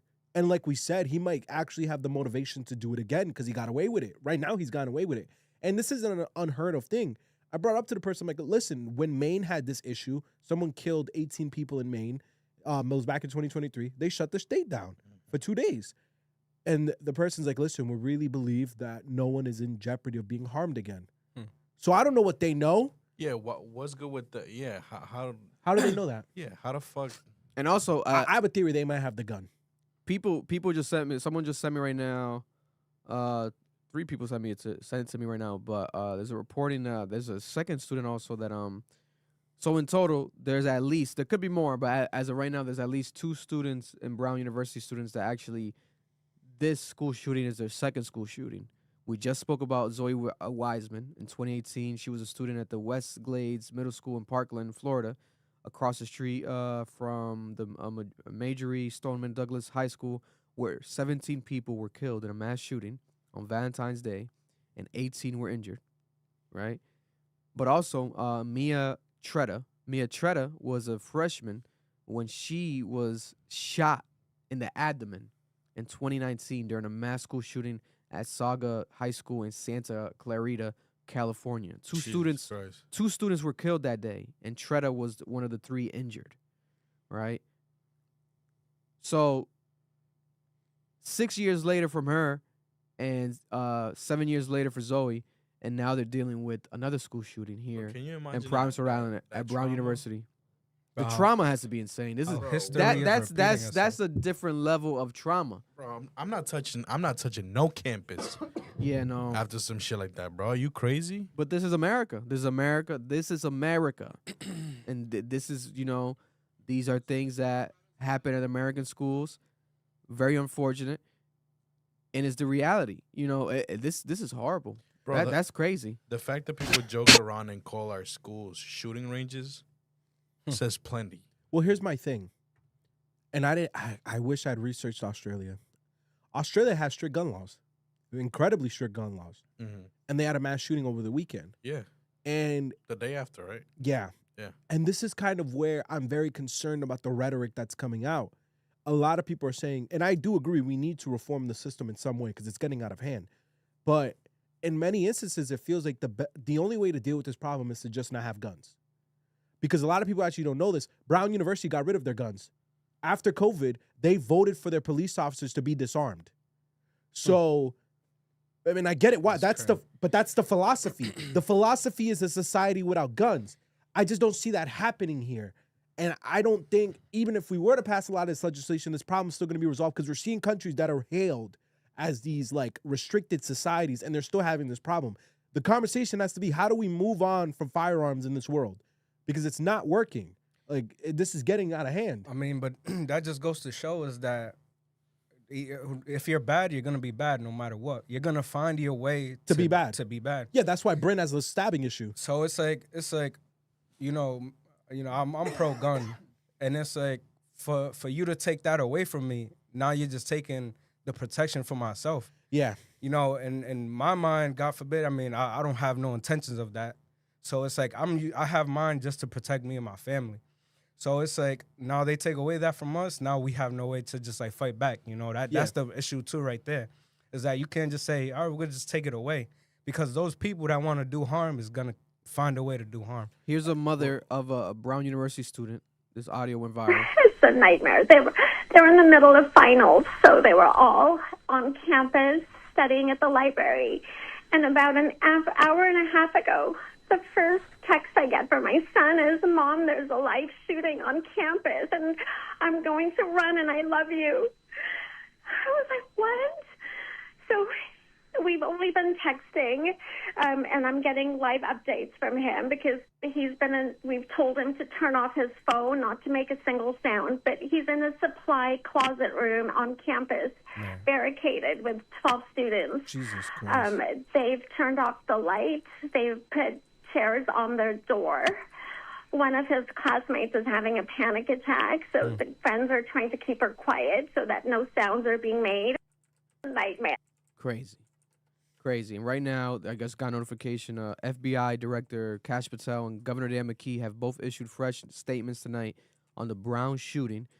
Kash Patel says that the FBI just sent more actual FBI agents here to Rhode Island tonight. They've sent more FBI agents officially more are coming to Rhode Island.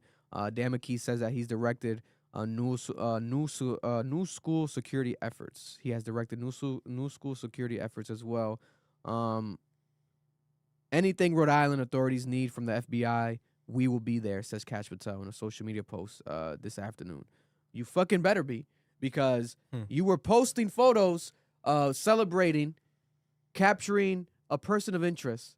Why are you celebrating that? Why are you guys posing for photos and now this person of interest has been let go? Because it was false. It was inaccurate. Send everything. Because this man needs to be caught. This is ridiculous. There's a lack of professionalism from the most utmost professionals that we would love to look up to, depend on. We need federal agents, and this is what's going on. It's just this social media game, this bullshit this year with everything. I just hate it. I don't like that. Why are you posing for a photo and then you don't have no proper confirmation? And also the president of the United States. Everyone's rushing to report. I get it. He's the president. He got the report. But if I'm him, send me a photo. Take your time, yeah. Be like, hey, I'm the president of the fucking United States. Before I announce this, are you sure? FaceTime me right now. These guy. motherfuckers have the biggest antennas and satellites in the world. They could get a FaceTime from anywhere in the world. FaceTime me right now with the guy. You have the person? You have someone? Are you sure? Before I report this. But it's like a sense of like, we gotta, cause keep people calm. Keep people calm, and we don't want to cause more worry. Now there's more worry than ever. Facts. The thing is too, you know how he moves. He always wants to be the one to get the credit for doing something. Yeah, because he's a loser. Shit's corny, bro. The credit, people want that fucking credit, but a lot of times they do that shit in media in general. Look at CNN and like TMZ be doing that shit a lot of times. But TMZ is always, to be honest, they're accurate as fuck when it comes to like deaths and celebrity deaths. Yo, get TMZ out here, bro. TMZ is like, shit, they might be the FBI for real.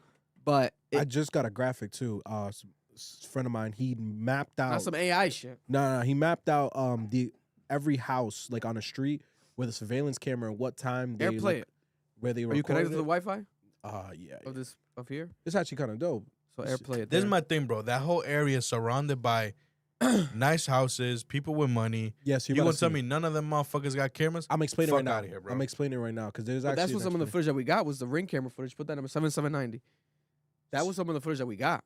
So was Ring camera footage. No, I know. Because one of the houses was like a good ass gate. You saw that good ass that's gate? what I'm saying. The whole campus is surrounded by them. Give They me have to be. Give me all them cameras. They have to be. All of them. How do I do this? It's probably why. Or like a Tesla with like a car camera. That's probably why they're bringing more resources too. Because I heard that a lot of the agents were just going door to door and knocking and seeing if anybody knew anything. That's the thing too, bro. If you live in that area, bro, go through your fucking footage. Say some shit. Or people don't give a fuck too. Like there's people out there who really just Don't want to get involved. It doesn't happen to me. So. Yeah, same type of people that fucking do it too. God bless. God forbid. So, like, even from the photo that I'm looking at right here, because I'm going to explain it a little bit. Just send it to Vic so he can play from his laptop. That's what I'm about to do, because this shit's being stupid. It's a photo? Yeah, it's a photo. I'm sending it to you right now. Right, airdrop it. Or you can just press this down here too, like the screen mirror. Your screen mirror, your screen. It should show your screen. Oh. You Shit, are right there, but be careful with your open. Dangerous. It's Oh, no, dangerous. it's dangerous. It's dangerous. It's dangerous. Right there. No. There we go. Open up, Mark, swap the camera. Okay. So, You can zoom into on your phone. if you look here, this is basically all of the camera footage they've released so far and what time they filmed it. If you notice, they're not leaving this general area. Like, as of now, the footage we've gotten is between Benevolent and Waterman Street, and then those little, like, side streets in between. I've door knocked this district because the city councilman in this district, I helped put him in office. A lot of these, like, homes are not actual homes. They're campus housing or they're campus building. So, like, even if you were to walk down Cook Street, a lot of that is brown property. You can't lock your phone. Oh, my bad. A lot of that, like, right here, a lot of it is like, campus housing. A lot of it is campus buildings. That's why I'm like, Brown, where's your surveillance? Yeah.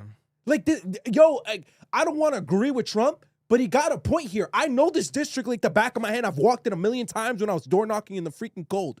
This district, a majority of it is owned by Brown University. And my question to the university is, where is your surveillance camera? You have 9 surveillance cameras you have 1 surveillance camera per every 9 students. And you're telling me in this entire area where it's not predominantly residential, it's not. A predominant amount of it is Brown property. You don't have surveillance cameras? Like, I'm just looking at it, bro. You're telling me you only caught 1, 2, 3, 4, 5 cameras within like 6 blocks? And to keep it in order here, guys, at the 1400 and 1408, that's 2 at 2 p.m. and 8 at 2:08 p.m. Benevolent Street, right there. They got footage there. The one he walked on there, turned to the left. It seems like he went to Cook Street.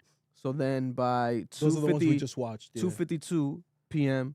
he took another left on Cook Street onto Manning Street. They caught him on camera again. A house has him on camera at 2:53 p.m.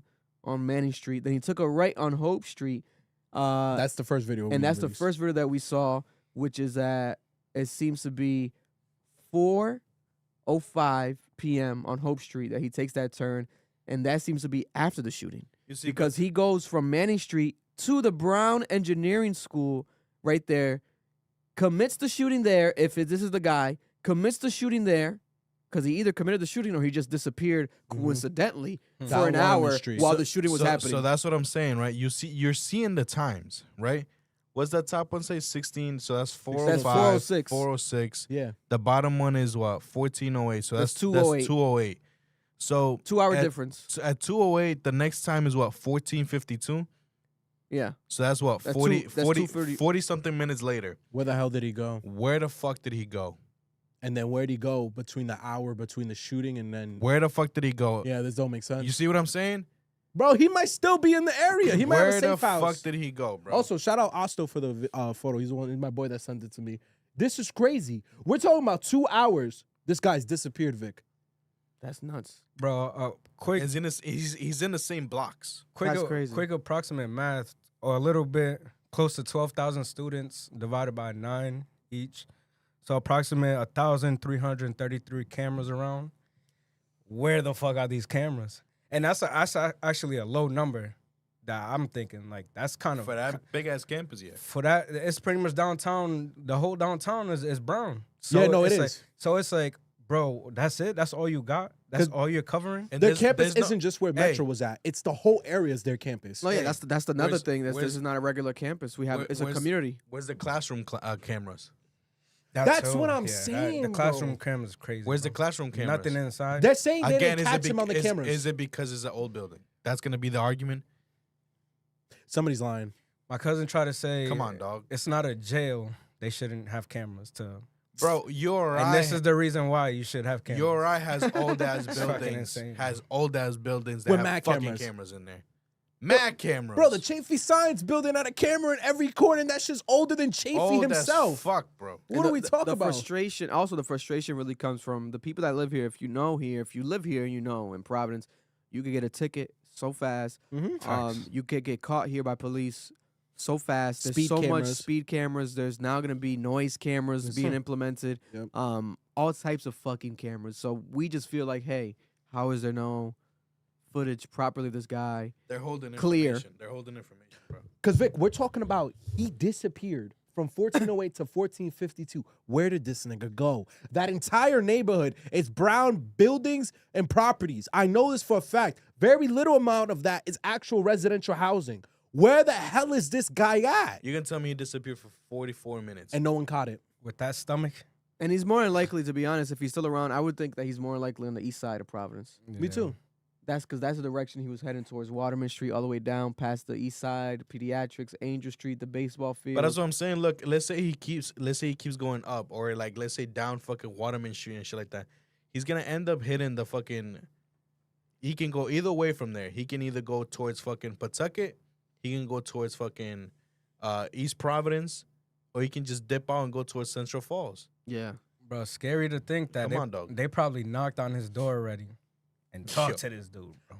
I'm not going to lie. And said, thank you, sir. Thank you for your collaboration. Well, we'll leave you be. We'll leave you good. They might already It's true. spoken to him without knowing that it was him. Wow. Yeah. Because they were doing door-to-door raids. Like, they were doing door-to-door knocks, knocking on people's doors, going in their backyard. It's something like crazy. out of a movie. It could literally be something like out of a movie. I literally seen movies like that where people get away with murder and like they just become a part of the community, like as if they didn't do it, right? And then there's so many theories where it's like, I'm not even gonna say it, but you know, it could be literally anything. Like it could be whatever. I can't lie. He knows the state. He picked a very interesting school to do this at. Because if you do it at URI, you get caught too easily. Like down in Kingston, because it's straight. Yo, just to get to URI, you got to go down that ridiculous road. Yeah. And they would just block it off. If you do it in Raj Williams University, same concept. There's just too much barren land. Like you'd be able to stop the cars easily. He did it in a densely populated area, and it was specifically brown. It's like he knew he could get away. And also a Saturday. Yeah. I think the main thing for me is just doing it on that Saturday. Not the only fact that that, it happened bro, on Saturday is is during like Christmas time. Everything's fucking packed. Right There's next to so there? many But he fucking knows that people out. 'Cause he he knows that knows it's that. finals though. He knows that it's finals. He has to know that it's finals. But how much do you know? Do you know that it's Saturday finals review day? Yeah. Like do you know that they're doing they're finals still on review? campus. You know what I'm saying? Like that's where it doesn't make sense unless during this time, maybe when he disappeared, he was observing some stuff and like went in the different way and saw and then came back, or maybe he was trying to contact someone that helped him. Maybe there's another accomplice because people do this in tandem. Over the weekend, unfortunately, the Australian shooting, it was multiple shooters. A father in and a New son? York, there was a Father and shooting, multiple shooters. It could potentially be that where Yeah. it's like more than one person. I believe it's tandem, and I believe it's targeted because the way that Providence is set up, it's so densely populated, and there's so many schools. Why wasn't it J-Woo? J-Woo's down the street. Yeah. Why wasn't it PC?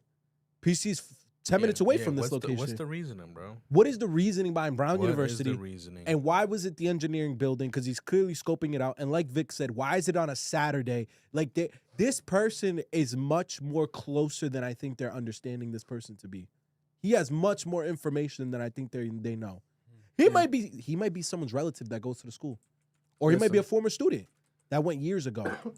We want to pray for the families. We want to pray for all the families of the victims here, and everywhere, because a lot of these families are not from here, not from Providence, not from Rhode Island. Their students, their children come here. Their family member, their friend comes here to go to Brown. That's why they know now of Providence and Rhode Island. A lot of these kids at Brown are not from here. So we want to send condolences, prayers, and briefly, to end the topic, let's definitely do right now a moment of silence for those that have passed away and the victims that we're still waiting on updates for. Moment of silence, briefly.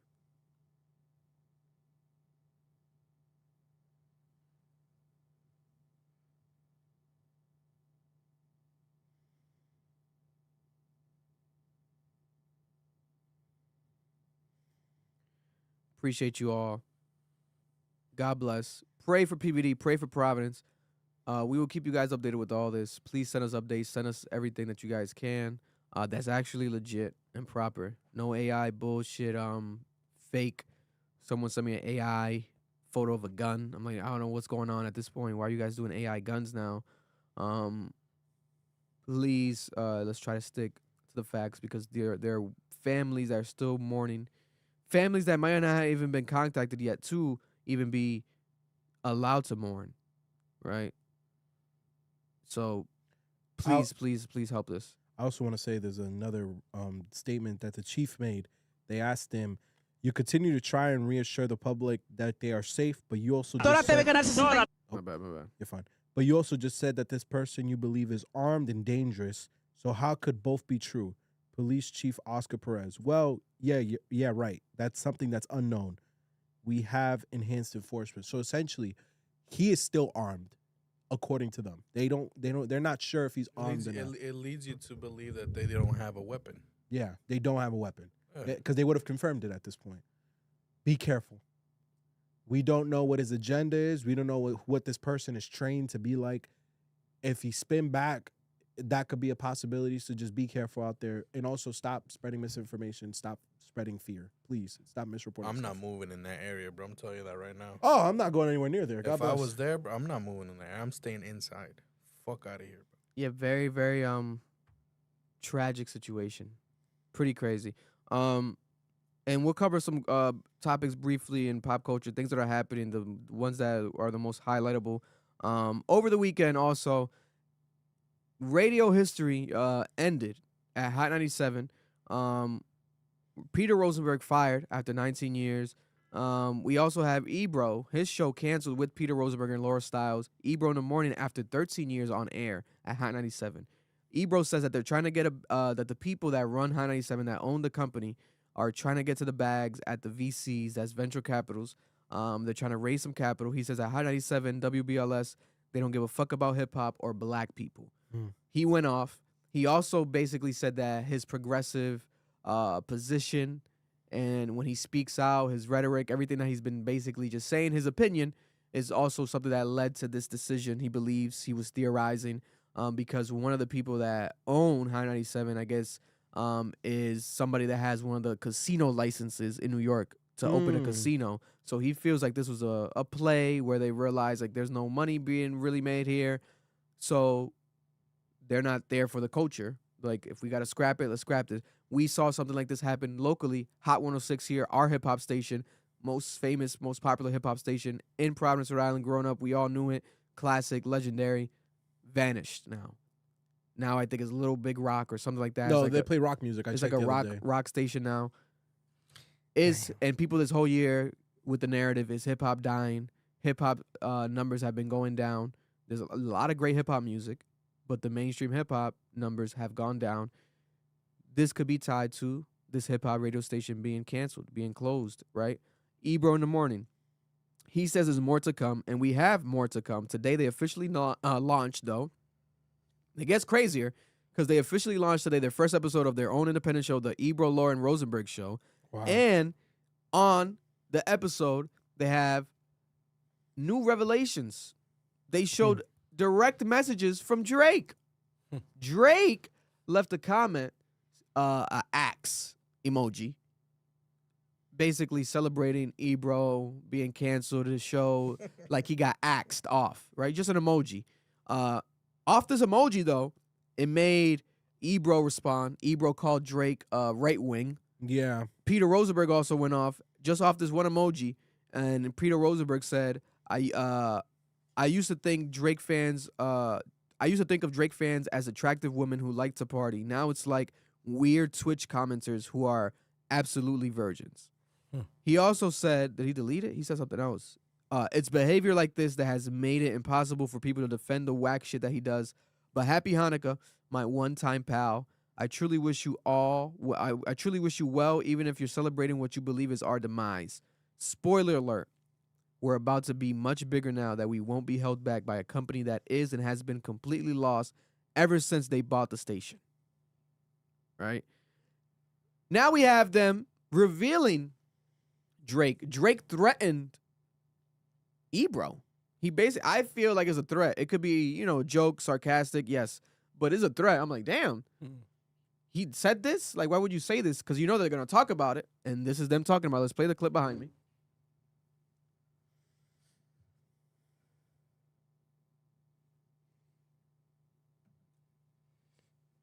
Drake DMs Ebro.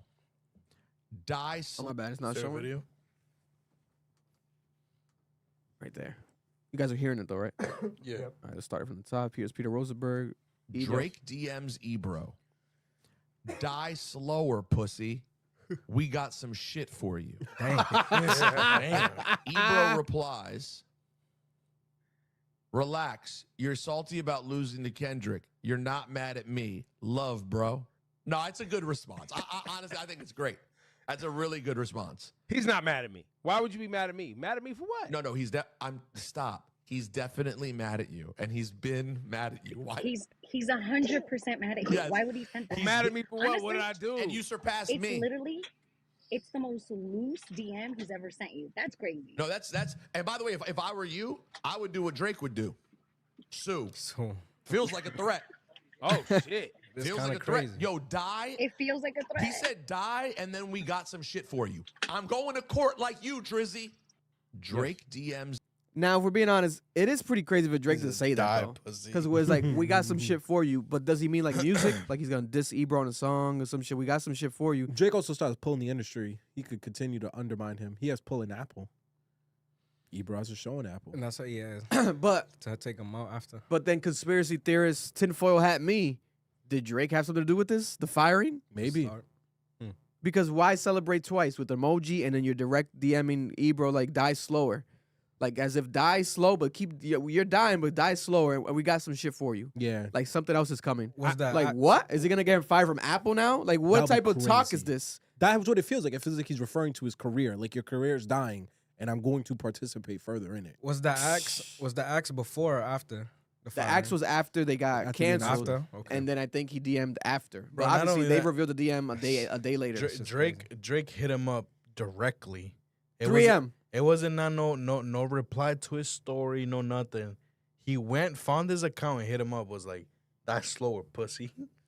We got some shit for you." That's crazy. That's If crazy. Drake DMs me die slower, pussy. Damn. I don't know what I'm gonna say. I'm gonna be like, bro, Be like, "Damn, bro, what the what fuck I the do to fuck you?" is this? I That's just like crazy. take care. 50 Like, Cent, what's going why on? you Was say that fuck after the me right wing for? posting? It might have been. It might have been. And I get why Drake's mad about that because this is where I get a little frustrated. Drake signed the Palestine deal. Like Yeah. that was something we got. Like I personally got corrected on. People were like, yo, like him and 40 signed that whole like petition that was for the Palestinian issue and free A while Palestine ago. A while ago. Kendrick has said nothing and has signed no deal. Now, that's not for us to bring up Kendrick, but it's like Ebro's being a hypocrite here. Ebro and Peter Rosenberg have used their platform to call out this issue, and they know that Drake signed the petition. So for them to use for Ebro to use this platform to spread a lie about Drake being right winged, knowing that it's not factually true, yeah, nigga, die slower now. You try to put something on my jacket that's gonna hurt my reputation even more. Die slower, bro. But remember, I think also their issue comes from what did he say about Drake? We covered it. I think it was last year, top of the year. Remember he said something about Drake, like Drake is like the reason hip hop something. Remember?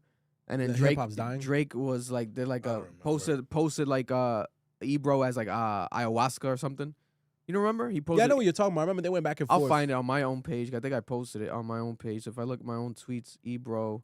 And they Drake. definitely have real beef. Like, I'm not doubting that. They have real issues, but I get why Drake's mad. Don't put that on my body, nigga. One of the worst things to be called right now in this society is right-winged. This is why I have the context. I found it right away. I posted this. Thank God I post everything. Here, this was February 12th. This is what Ebro said about Drake. One meeting for sure. Facts. But once again, going back to the whole thing, did it get personal? Yes. Was it specifically between Kendrick and Drake? Yes. Drake is not that important The reason Drake's in this is because he is a sickness in the game. It could have been any artist. It's what Drake represents. We've been saying this for months. People love Drake. They love his music. We love his music. He's beloved. He's not willing to go rip his soul from the bottom and do ayahuasca and look himself in the mirror as Kendrick had prescribed to him. On what song was that? Euphoria? No. Seems like it's about Drake, but continue. No, but it's about what the game does to someone who's trying to dominate it. Right. That's the moral of the story. A lot of artists have been through what Drake's going through. Not too many. It's just uncharted territory. And Peter Rosenberg, his co-host, were giving Ebro like, no, they weren't agreeing with him. That's why Peter, this time around, he's saying the same thing. He's like, no, he's mad at you. He's mad at you. Drake doesn't fuck with you because of what you said. He said it was specifically between Drake and Kendrick. Yes, Drake is not that important. The reason that Drake is in this because he is a sickness of the game that could have been any artist. It's what Drake represents. We've been saying this for months because everyone's saying, oh my God, the Drake and Kendrick beef, but it's representative of something bigger. It's representative of a mainstream artist and mainstream hip-hop dying. Hip-hop and Kendrick's killing it. But in reality, it really was just Drake and Kendrick battling because at the end of the day, like I said before, and I predicted people are still going to listen to Drake. Maybe not his new shit, but they're going to play his old shit.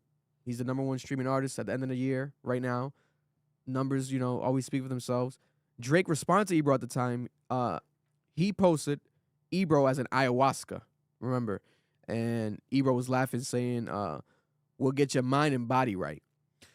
And Kendrick Lamar told Drake on the grams, but I suggest some ayahuasca strip the ego from the bottom. I try to emphasize with you because I know you ain't been through nothing. Crave entitlement, but want to be like so bad that it's puzzling. So basically, Ebro was deep in his Kendrick stand bag and like... But he had to be kind of because he interviewed Kendrick, etc. No, he didn't. Vic, look at the message at the top. He gaslit the fuck out But of He's friends. No, He's friends with Kendrick. You got to expect him to be biased. He's friends with Drake. Biased. Ebro's biased. No, yo, read the message this was before. 2020. No. 2020, he mentioned him. And before that. This could have been who knows when. Yo, don't tell me that I should go. If y'all read these messages, he's basically saying, yo, you got to sleep, bro. Sleep is important. You can't be up all night because Drake's always talking about how he's up in his music. He's always working. He's giving him advice as if he's his friend. He's saying health is wealth is the realest shit. Nigga, don't talk to me about my health and then try to be some dick-eating ass nigga coming at me at the end of the day. No, don't do that, bro. I get his frustration, Vic. So you think that Drake just feels betrayed by Ebro? Hell yeah. I feel like Ebro. I feel like these niggas are fake as fuck. And I think he actually thought they were his friends, Vic. I really think he has this problem. I think that Drake got to realize this shit too at the same time. These niggas are not your friends. They're not your friends. Ebro is the fucking hip-hop face of Apple. Kendrick Lamar is doing the Apple halftime show. He gets the exclusive interview. Exactly. He's going to be dick riding Kendrick Lamar. Because it's the game. He's a DJ. That's what's happening. You got to play them. If he doesn't dick ride Kendrick Lamar, he might not even get that proper interview. Thank you. Yep. So that shit is a conflict of interest.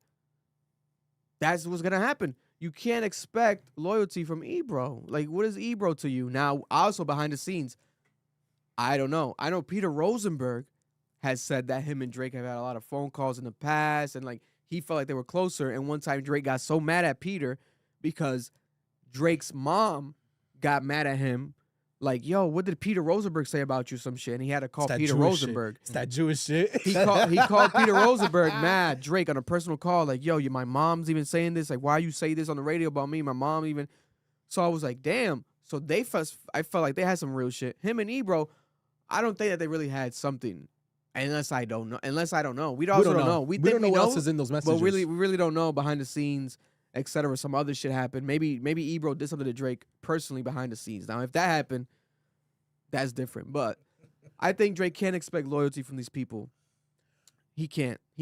I think Drake, like I told you, bro, Drake is in the same situation he's always been. He thinks these people are his friends. He expects certain things from them, like you're saying, loyalty on certain situations. He's expecting them to have some form of integrity, and it's just not consistent. There's just no consistency. And you know what's so funny when I think about it? some of the people Drake has beefed with the most have been more loyal and have had more integrity towards him than the people that he has been like actually, claiming to be his friends and the people he's been surrounding with. And that shit just blows my fucking mind that Drake is 40 and he can't judge people's character. What are we doing here? Like, bro, you're 40. At this point, you should know what niggas' intentions are. And this is what our biggest criticism to Drake's music has been. Fuck just the women and the drugs. You have not had any type of growth. You still dealing with the same issues? You still upset niggas in the industry? Are you doing you dirty? Damn, nigga, learn the lesson. What the hell? Also, you're Drake. Drake is too big to be DMing Ebro. That crazy any shit. type Bullshit. of threat or Yeah. any type of bullshit. Don't DM. You're Drake. Don't be DMing Ebro. It's just you're way above that. Like, what are we doing here? Like, it's just so too childish, unprofessional. It could lead to some legal shit. We joke about it, but technically it could. He has evidence of it now. Yeah. It's publicized. It's just so weird. It's Man, vague, though. Fuck around, he does die. Out of nowhere, No, bro. I'm not. No, to be honest, bro, because people point to the dot. Like, Like, next thing you know, those messages are right there, bro. just because he wants to like be like bragging, etc., like be weird about it. And if he did have something to do with the firing, let him die slow. But you don't have to talk about it. Yeah. But don't brag about it. Don't claim the victory. Let it just happen. If Ebro gets fired from Apple, we know Drake did it. That's all I'm gonna say. I feel like that's what this is about. I think he's telling them, yo, I got some connects, nigga. Stop playing in my face. God bless. Over the weekend, John Cena retired. John Cena retired. Round of applause for a hell of a career. John Cena, my favorite wrestler of all time. Hold up, I got the action figure right here. My favorite action figure. My favorite wrestler of all time. This action figure, I bought this when I was 7 years old at Toys R Us here in Warwick, Rhode Island. John Cena action figure, still here. My son plays with it. Full circle moment. John Cena's retired officially, and he retires with a controversial loss over the weekend. Saturday night, he went from Mr. Saturday Night to his last match of his career happening on a Saturday night. He lost, tapped out. People were upset. They were booing Triple H like crazy. But Triple H says that he does what's always best for the company. I think it was strategic, the backlash. It helps for the rage baiting and people engagement to be mad, to be pissed off. And it almost makes it more memorable because you're just mad about it. Like, what the fuck? Why a loss? What's going on? Because there's no way, also, John Cena didn't agree with it to this. He had to agree. It's John Cena. Like, how does John Cena not have a say in how they play out his last match? He has to have a say. Was he the heel? No. He turned back. He turned back to babyface. But, bro, you got to think, bro. That yes, they probably told him, because it's like going back to The Undertaker, being undefeated in WrestleMania. And the person they chose to end his streak wasn't a person that everybody thought should have. So, I mean, they get these stories, and it's like, yeah, bro. Like, well, I have to do whatever you want me to do. But to have John Cena, a guy that for 20 years, his slogan was never give up. He's done so much for the people in the children's hospital, bro, showing them the power they has, never give up. To then his final match show that he gave up, bro, that he's just weak like that. Like, I get the dude he's facing, Gunther, is in the top of his prime right now. Very tough guy to beat. But at the same time, it's John Cena, bro. Like, you gotta understand too how you're playing that story, and that's crazy, bro. Like I don't know, he gave up. You know what it reminds me of? Just hearing it, when Brock Lesnar beat the Undertaker on WrestleMania and broke his record. Like, I remember when that happened, it pissed so many people off, and they were like, "Why would you let Undertaker lose his undefeated record against Brock Lesnar?" But like, if you think about it, it made sense because Lesnar was like on top of the world. That nigga was the hottest wrestler at that moment. Like, he was like huge, and his UFC background also made him like a pull for a lot of people. A lot of people consider him one of the greatest wrestlers in the modern era. But even then, it's like, bro, Undertaker's whole thing was like you said, like, he don't give up. His signature move is getting up when you think the nigga's dead. Yeah. Like, his whole thing was this overwhelming, dominant force. So for them to do Cena like that is like, I feel like they're trying to use old talent to build up new niggas. And it's like, that's not how you write, bro. You got to create their own plot line. I think there's special wrestlers that should have that moment. Like, Undertaker should have kept that and be the only one to ever be undefeated. Yeah. Because he had that streak. John Cena, with what he was, Man, his last match, let him go out, never giving up. The thing is too is like John Cena. He was saying, like he wants the new talent. The new talent is this and that. You can see. I don't know how much Triple H had how much he had a hands on it because of the fact that towards the end, bro, it kind of made it seem like John Cena made the decision very last minute. Because if you see him smirk real quick, he taps out, and then Gunther looks at the referee. He's like, he tapped out? You know what I'm saying? Like, he even asked him. He's like, he tapped out? Mm-hmm. And then John Cena's like, guys, like, that's all I had. It was submission?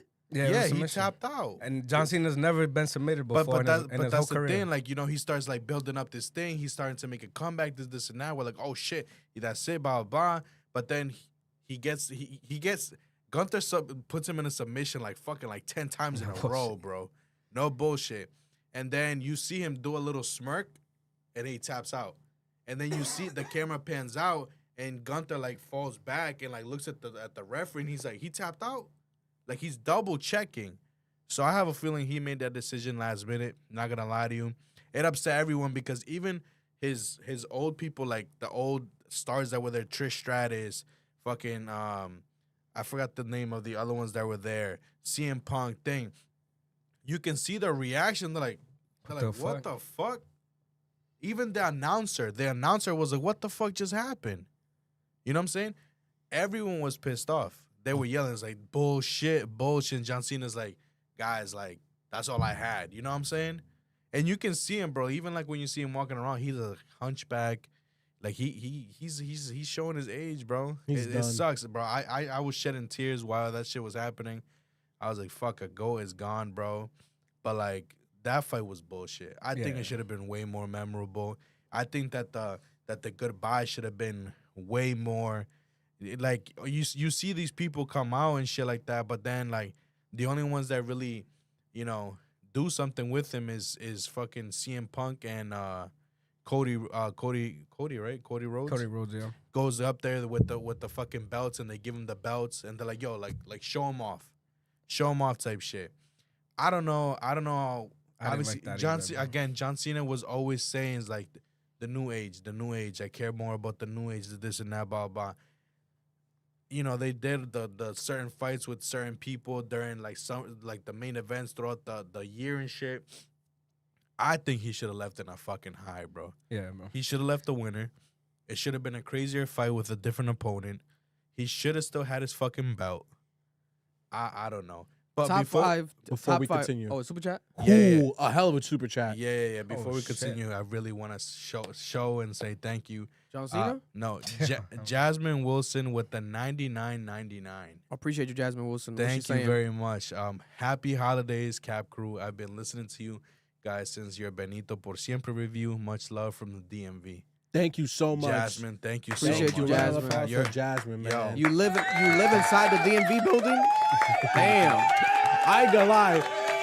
Jasmine, you live inside the DMV building? That's gotta fucking suck. Living in Baltimore and still giving niggas $100, you're a good person. Because Baltimore is a war zone, niggas. She got her holiday bonus, and she shared it with I love that. The crew over here. Appreciate you. Love you, so Jasmine. much. It means so much. Thank you. Thank you for listening to us. We appreciate you guys very much. Fucking shout out to Tiana, who just texted me as we were just talking about WWE. But also over the weekend, John Cena, top 5 wrestlers of all time. Facts. Debate your fucking mother. I don't give a fuck. No, yeah. Hell yeah. Fuck you if you disagree. I don't even know who the fuck you are if you're disagreeing with me. You don't fucking exist. 21 Savage. Number 5. 21 Savage dropped a brand new album over the weekend. Nas also dropped a new album with DJ Premier. Long-awaited anticipation of a collaboration. I haven't heard that yet. Light years. I heard some mixed reviews. I'm hearing that DJ Premier's beats were a bit too outdated. People expected something different. They expected like Hit Boy vibe from Nas. I don't know. I've got to get to that this week to check it out. Will you like it? It sounds dated. It sounds dated. Yeah. But it's Premiere, so it's like I don't. They expect trap beats or West Coast beats. They expect Hit Boy shit. A boom bap producer, bro. Yeah. 60-year-old guy. He's doing his boom bap shit, bro. And they paid homage to hip hop. Like it's a lot of like New York, hip hoppity New York beats. Yeah. From what I heard. Like it's not something I'm gonna go back to. Maybe the timing of the release might have not worked in their favor. Maybe if like he 20 did it years, before like all these Hit Boy albums, maybe. But after the Hit Boy albums, I think the taste palette, people just expect it maybe more modern. Yeah. Also, 21 Savage dropped a new album. We did a reaction to it, 10K views. Appreciate y'all who checked out the reaction Appreciate to y'all. the brand new 21 Savage album. A lot of people are let down by the 21 Savage album. It doesn't seem to be as successful streaming wise as people were expecting. But I like this album. I like the 21 Savage album. Do I have it in my top 10 of the year? Hell no. Maybe number 10, maybe 11. Definitely not any higher than that if it comes to the end of the year, which next week we'll get to the end of the year wrap-ups. But the Drake song. I like that Drake song. Yo, like I that came Drake here song. just to hear this nigga take his take back, because this nigga said, yo, this Drake song, man, it's going to pop off. I can see it popping off. That shit's That ass. shit's in the dirt, nigga. 128 in the charts, bro. That shit's ass. I like it. I like the That beat. shit's That ass. oogly The boogly beat. The beat, The beat I like holds the it. beat. I like that beat. I like the beat. But the way that they delivered was fucking horrendous. The thing is that for that beat, I like the flow. I do like how they took their time. They were slow with it. It's hard to find a pocket on that beat. Yeah, it's like you really gotta. But I mean, I definitely had to like take a couple listens to the album. It wasn't a one listen type thing. Now, for that to make more impact, they would have had to drop a video, but make the video kind of like dark. You know what I'm saying? Kind of dark, make it kind of like spooky type of ish. Yeah. To try to go with the flow and shit. Nah, I don't think so. I do think though. They said the like, braids corrupted you, by the way. The braids corrupted me. Yeah, that's actually funny. gotta tell you. That's actually I funny. mean, just to know that Drake's and all this like heat, bro, you gotta come way better than this though. Thank you. Like when you're shit getting is bad. featured and you're about to drop your album and stuff, shit and is people are saying that you're falling down. I know a huge Drake fan. Go You crazy. know who bro. I'm talking about because your brother gonna tell you. But we've And been he said that shit was mid. we've been saying that every time Drake drops, so that's a fucking problem. So it's like, Because he's been dropping mid. but every time he drops, people still care. They check it out at least. He's still No, one of the yeah, goats. People we're check gonna it out. He's still one of the Check it goats. out, Noel. It's just we want it to impact. It's not impacting like how it used to, yes. Yeah. But it's not like this is hurting him like, oh, another fucking fumble. You think so? This is one of his better releases. This one with 21 Savage, I would say. I do like Compared to the Smiley shit, I do compared like- to yeah. some of the other shit, like this is one of the better ones, I would say. All I'm going to say is this. When It's you- not a major hit. It's not a fucking Nokia, a fucking Stratosphere, like one of those major hits. The fucking the one, what's that one? I know that's somebody's Somebody calling. Loves Me. Somebody Loves Me, my bad, off the Party Next Door album. It's not that, but it is, Joe Budden said like he thought it was gonna be a moment, like a J. Cole first person shooter, or like Kendrick Lamar, Metro Boomin That's feature, what I thought. like Our that. lost That's what I moment, thought. Jumbotron. Like a That's crazy what I moment thought. like I that. thought someone was gonna get murdered. They have had some crazy moments when they hopped And the on a whole track tape. before. And I guarantee they probably have Exactly. that still, and they just Yeah. haven't dropped it because they have to have some unreleased. But why not drop that one? Yo, Why we- do this one? We've been saying this for a year. All I'm going to say is this. Vic, he ain't hot no more like he used to be. Let's be honest. No, definitely not. And he don't make the He's impact. the ice like, man. He's cold. He's frozen. This nigga's annoying. He's a popsicle. But this nigga is not making the same impact he was before. Like, cool, Vic is right. When he drops something, people go to it. But not like they used to.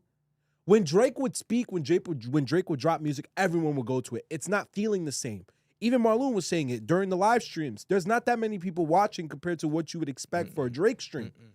I truly believe that Drake has reached a point right now where he can't do this avant-garde shit. He can't do this very experimental shit like he's done in the past with sounds because he just doesn't have the relevance to make us overlook the fact that we aren't used to this. I think if Drake dropped this 3-4 years ago, it's a banger. Number one. I don't think you got that privilege right now. You lost it. You lost the beef, bro. You lost your privilege to drop whatever you want. You gonna have to drop some real fucking fire right now to prove to me you still that nigga. Because I'm going to be real, if he don't, I don't see him taking number one again. And I don't see him breaking Mike's record. That's just me, though. Bro, but he's But the the number one problem is streaming this. artist of the year. The problem is this. Cool, right? but it's still not the same Drake. The problem That's is back this. catalog. He's still banging though. Who, Back catalog. well, who's replacing him though? Nobody. Jack Harlow? Hell no. Jack Carlos, Big crazy. Sean? Yo, Hell where no. is Jack Harlow? Like what is real? Like we say this right, and I say Drake's it. I used to dungeon. say it a lot too, but I'm kind of saying it less now because I'm starting to realize like once he catches it again, the rhythm or the fucking He's about to the- go the- crazy. And if he doesn't, hip hop might be dead from the mainstream. If he doesn't, that's a bigger conversation. Yeah. I do give him like a 1 year more window within the next like 6 months ish. Like Iceman. Yeah, his album. Like if got that him. flops and that's bad, then it's like, oh, this is scary. But right now, I just feel like, who else is really gonna replace him? People also, I feel like, want different content.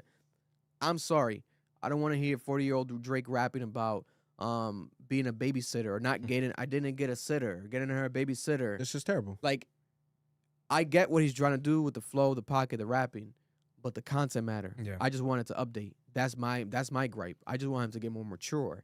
The G Herbo song on the 21 Savage album, the Lil Baby song on the 21 Savage So album. fire. He could have gotten those songs and been a bit more mature, and people would have respected it more and appreciated it more. Like, damn, this motherfucker could rap. Hold up, like that's what people just want to hear, some good rapping and some good beat. But then this was just like experimental, and I appreciate it for what it was. I don't think it's trash like people are saying. It's just dog shit. It's gonna get bumped. But I see my frustration is the content matter. I just want him to mature. I don't want to hear Drake rapping about babysitters anymore, or bitches, pussies, and this and that. All that shit. I get it. All right, let's we got to move on a bit. We got to mature a bit. That's what I've been saying that shit since whatever the album was before her loss. CLB. Oh, CLB. Or For All the Dogs. No, CLB. I've been saying that since then. So. Let me ask you a question, Vic. You fucking with that Young Nudie song? No. I heard it again. I like 21's part. Really? Yeah, 21's part is good. It's really good. Nudie was a little off. It's Nudie that's fucking me up. Nudie was bad. Because, bro, that's trending. That and Ha. You guys got me. Ha hit. I didn't think it was going to hit. Ha. Ha. Ha. It hit. 21 Savage went viral also over the weekend because he did a new interview. 21 Savage in a new interview shows his loyalty to Drake because he says that he spoke to Drake and he told Drake that no matter what he was going to do, he was going to lose the Kendrick Lamar beef. He says, when you're number one and you're the number one nigga, where does winning put you? You can't go number 1.1. That shit is rigged. This shit is rigged. Even if Drake won, he would have been the bad guy for winning. Motherfuckers wanted Drake to lose anyways. This is what 21 Savage said. And he said he gave Drake this advice, right? What happens? There is a perspective of, okay, I get this, but it's really more biased because he's the friend, right? He's a close friend to Drake. He says he's never even really spoken ever to Kendrick Lamar. So there's no relationship with Kendrick Lamar with 21 Savage.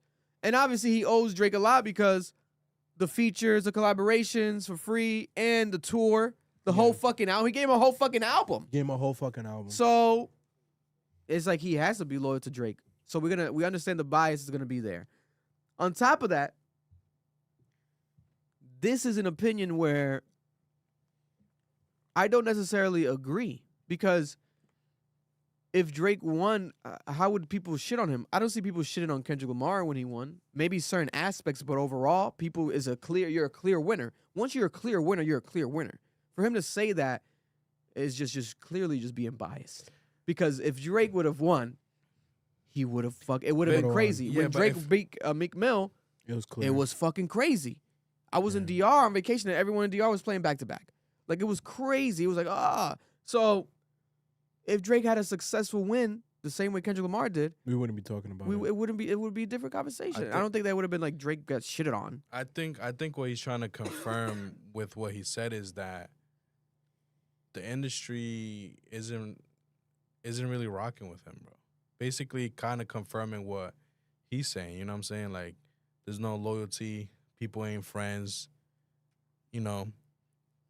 maybe they are really out to get him and shit like that.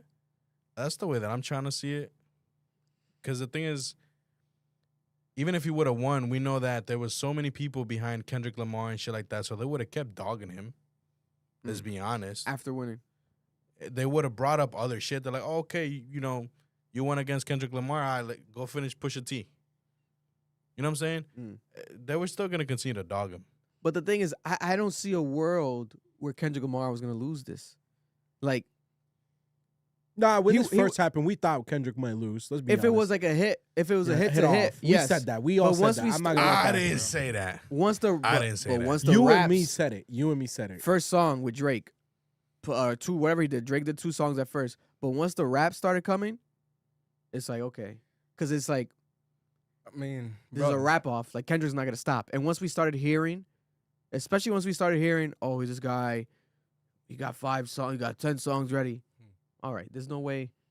This is why Drake bowed out. The Heart Part 6. You gotta bow out because it's like, there's no way you're gonna win this. This has now surpassed you. This man has now reached a majestic, magical level of rapping from different perspectives and creating lies that sound so good that you almost believe them. it. Yeah. I can't lie. It was Euphoria that I knew Kendrick was gonna win. But It was right I there. tried to doubt Euphoria, and I was y'all wrong. Y'all didn't even like Euphoria. I when did. first It was dropped. Vic. I Vic fucking- came. I remember when Vic came in here. Bro, Vic when was that like, shit dropped, Vic I was more. outside at work, and I was like, yo, I gotta listen to that track again. Vic, no. Y'all Vic, gotta listen to that track again because that motherfucker went stupid. Bro, I walked in here after I got out of class, right? I come in, Vic's editing. He's like, bro, I don't know, bro. Euphoria, I'm not really fucking with it, man. And I'm like, Vic, that shit's kind of hard, bro. What I you felt like talking it about? wasn't enough. It wasn't enough. I mean, just to think though, like when he was tested with Meek, he killed him, and then he got tested again with Pusha T and stuff, and now we kind of saw like the armor being broken down a little Yeah, bit. he still out-rapped Pusha T, though. Yeah, so he survived, and you know, but now it's like, damn, do you have another battle in you, or should you just have left that alone? I think that was the issue right there, because now we're seeing you decline, and you're not gonna go against a dude who's skyrocketing right now. Yeah. That couldn't test the fuck out of you, and like we saw, he tried it. Listen, Like it was happening. I do get the perspective of the 1.1 aspect as far as like, again, right now, Drake, he's cold as fuck. It's almost like looking at a possible dead body. But at the same time, who's replacing that dead body right now? It's not Kendrick Lamar. He's the only viable opponent or viable person that I think should, but he needs to be consistently dropping. That's like once we get new Kendrick Lamar, but he might retire. Like You we think don't know. hip hop needs another Drake? If he was to disappear? I think in hip hop there was always that one person that was the number one obvious, ran the game, right? People had their runs, Jay-Z's, 50 Cent's, Ja Rule had a brief moment, DMX. People had their runs, Pac, Biggie, even more recent times, who was prior to Drake? Lil Wayne, Kanye. Right now it's felt like it's only really been Drake. After Drake, maybe a female, Nicki had her moment, but realistically, for the last it's like been 10 Drake, years. Yeah. right? If we really think about it, like it's pretty crazy, and I feel like anyone, if you have to, you cannot not respect that. Like I feel like Kendrick Lamar himself respects it. Like that's why he says little things. I like when you do this melodies. I don't like Drake when whatever he says, because it's like insane the fact that he's just been that guy. How long do you think this nigga's run would have been if he never did that pivot on Scorpion of like the mob shit? If he never embraces this mob shit, you think Kendrick lets him be? I think if he just did more theme albums and stopped doing like the playlist shit, I think this is where his career could have more of like people appreciating, because you create like a fandom with these albums more. Same like Kendrick Lamar has. Drake doesn't have that with these albums. It's not really like a culture behind the albums. We're kind of getting that right now with Iceman, but we don't have Iceman. Yeah, because he's rolling it out, but we don't have Iceman. So it's like he's trying. I guess maybe he's trying it with Iceman. I hope that there's a theme, like a proper theme, fully from the intro to the outro. Give me skits, interludes, everything. Yeah. Just because you're Drake doesn't mean you can just do whatever. Give me a proper album. And I think people are going to start realizing, oh, this is who we really love, because he's capable of doing that. Nothing was the same as an example. The reason why I said that is because like Kendrick said this in the biz, Joe Budden has said this. A lot of people have said this. What pissed a lot of people off was when Drake started talking this mob shit. Because they were like, yo, you're fucking our bitches. You're running the game. No bullshit, but that's what it was. He was fucking niggas' bitches. He's running the game, and now you're making threats. Now you're talking like you're the hottest shit in the world. Remember, Kendrick said it. I didn't like the way you were popping shit on Pharrell. Mm-hmm. On Jumbotron, he's not just saying fuck Pharrell. He's saying, yo, I'll really make some of you niggas disappear. But Jumbotron's hard as fuck. But he's talking spicy. And her loss is hard as fuck. I think if Drake never went down this... I feel like he's always been talking spicy, though. No, but because he's talking violent. If you're reading This Is Too Late, he was like, line blowing up, nigga talking about selling drugs. But he never now talked I'm in about... the basement, they calling on the phone. Yeah, but he's talking about often. Nigga, when did he ever do that, Vic? Let's be honest. That's where his career really fucked up, is him thinking he's the hottest shit on earth. That he could put a nigga away. He could take a nigga out. That's really what it was, Vic. And then he's making fun of Pusha T, talking about he's not really a pusher. Yeah. But now he's trying to embrace shit like that. If he never did that and he did what you're talking about, making like cultured, themed albums, he would have had a different career. He would have kept going right now. I don't think Kendrick ever even acknowledges him if that happens. Good music to switch all this up, though. Drake drops 10 hits back to back. He ain't. The conversation changes. I don't think Drake's his biggest haters will be on his dick again. 100%. We gotta be honest. People, bro. We have to be honest. People flop online. People flip flop. Drake drops a bunch of hits. We're gonna be like, damn, what the fuck happened? Let's You be think he honest, still bro. got it? Bro, let's be honest. If Fat Joe had it decades later, I think he got a couple tucked out. Drake can catch more hits. Fat Joe had a hit out of nowhere. He got hits, bro. He got hits. He got unreleased shit that we're dying to hear. Let's be honest. He got them. The thing is, too, is like, even if he didn't, we're going to have to take that because there's nobody in the fucking game right now that would be able to replace him. Kendrick can. Kendrick doesn't drop that often. If he was consistent. He's not going to. Yeah. Let's keep it a stack. And J. Cole's retiring. It's So what's it's like going J. on? Cole also could never take J. Cole's Drake's leaving. spot. He never could. J. Cole's quitting. Yeah, J. Cole can't make the quality of like songs that these two can make. I'll always admit that about J. Cole. His songs But sometimes he can rap his ass better. off and maybe better than both of them. I agree. Right now, he's rapping better than both of them. That I Right will now, give you he's that. on a run Yes. like a motherfucker. And I'm a huge J. Cole fan, but he don't make he be making some off songs. Let's be honest here. Folding Clothes, like these type of songs, they're not moving the needle in this culture, bro. Speaking of Kendrick Lamar, right?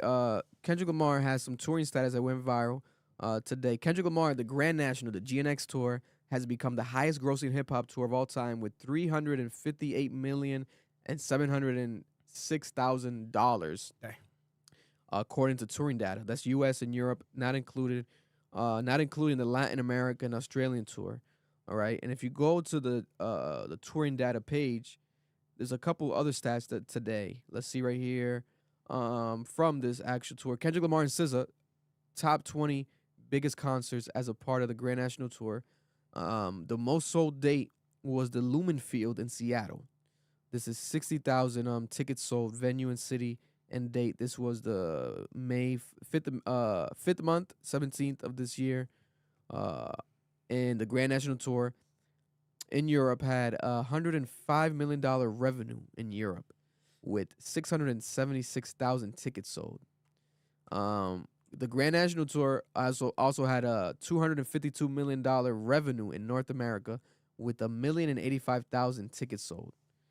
Right, SZA's the second black woman in the history to gross over $300 million in ticket sales for a single tour. She's now joining Beyonce as well. Kendrick Lamar is the second rapper in the history to gross over $300 million in ticket sales in a single tour, joining Drake.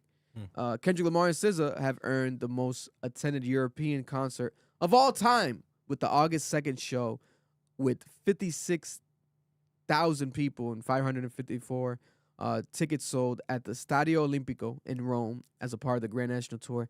Kendrick Lamar and SZA earned their highest grossing European concert of all time, July 22nd, with $8.473 million at the Tottenham Hotspur Stadium in London as a part of the GNX tour.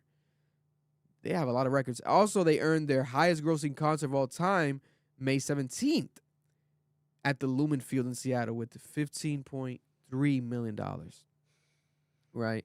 The Grand National Tour is officially the highest grossing co-headlining tour in history with $358.7 million in 39 shows, surpassing Beyonce and Jay-Z's On the Run 2 tour. Kendrick Lamar and SZA officially earned their first tour to gross over $300 million in ticket sales. Round of applause for them. That is crazy numbers. It is. That's nuts. That's nuts. We went to go see them live. We went to this concert. Shit was beautiful. Fucking crazy. The visuals were insane. Was it worth every dollar? Yeah. Oh, That yeah. shit was crazy. Especially SZA. SZA, man. yeah. SZA was on fucking fire. But that's what happens when you get SZA and Kendrick. Genius.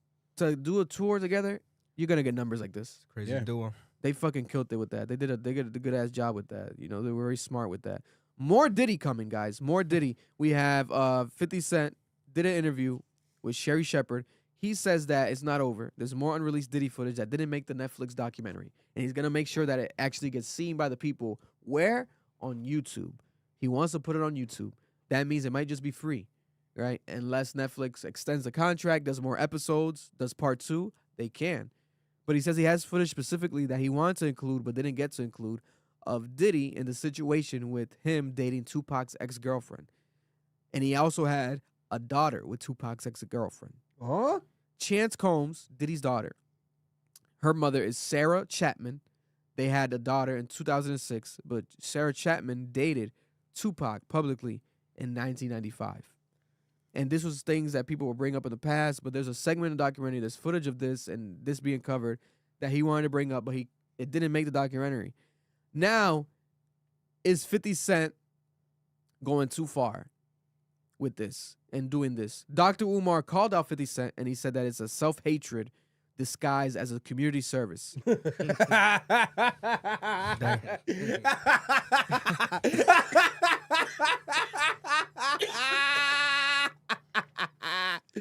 He always finds a great way to call someone a fucking coon. Yeah, basically, Jesus that's Christ. basically what he said. That's basically what he said. I don't mind more footage. If you watch the documentary, 50 Cent's not in it. He co-signs it, etc. Yes, but he's not in it.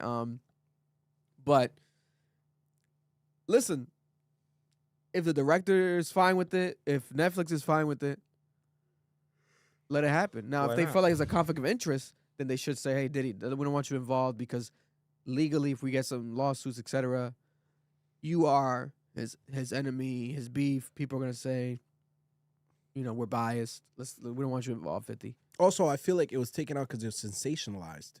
Like, there needs to be a purpose behind content. Like with the Diddy doc, it was a story. It was the story of hip-hop, specifically New York hip-hop in the 90s.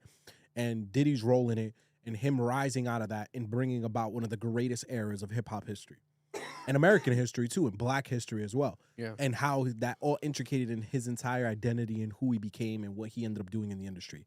What the hell does his story about him sleeping with Tupac's ex-girlfriend do anything? Like, what is that story? How do you even, like spin that? And I think sometimes, and you can even see it with some of the stuff he does on Stars, like, I feel like sometimes 50 don't understand, like, part of a story, there has to kind of be, like, a structure and a reason. You don't just do shit for sensationalized reasons. Like, what is the purpose of that, Vic? What do we get out of that? What is the story here? I guess the only thing you can kind of pick up on would be him saying that he always wanted Shorty from back then. Another reason why he ended up, girl, yeah. You know what I'm saying? That's the ongoing thing with him. My thing is that Diddy's a piece of shit. So my thing is, like, no matter what, I don't give a fuck. Like, it's 50 Cent, yes. So it comes off like a hater. Okay, he is a hater. He is the enemy. But if he's the only one that's willing to attach himself to this and actually make it a thing, no one else is going to do it. Jay-Z's not going to do it. No other rapper in the industry is going to do it. Russell Simmons ain't doing it. No one else is speaking out. So 50 Cent's the one that does it. He's going to have to face some backlash. But I think at the end of the day, the result is what we need. We need these type of people exposed to see the true them. This motherfucker literally, I got to take a bath. After you filmed yourself greeting people, it's almost like when politicians hug and kiss babies and shit just for a PR look.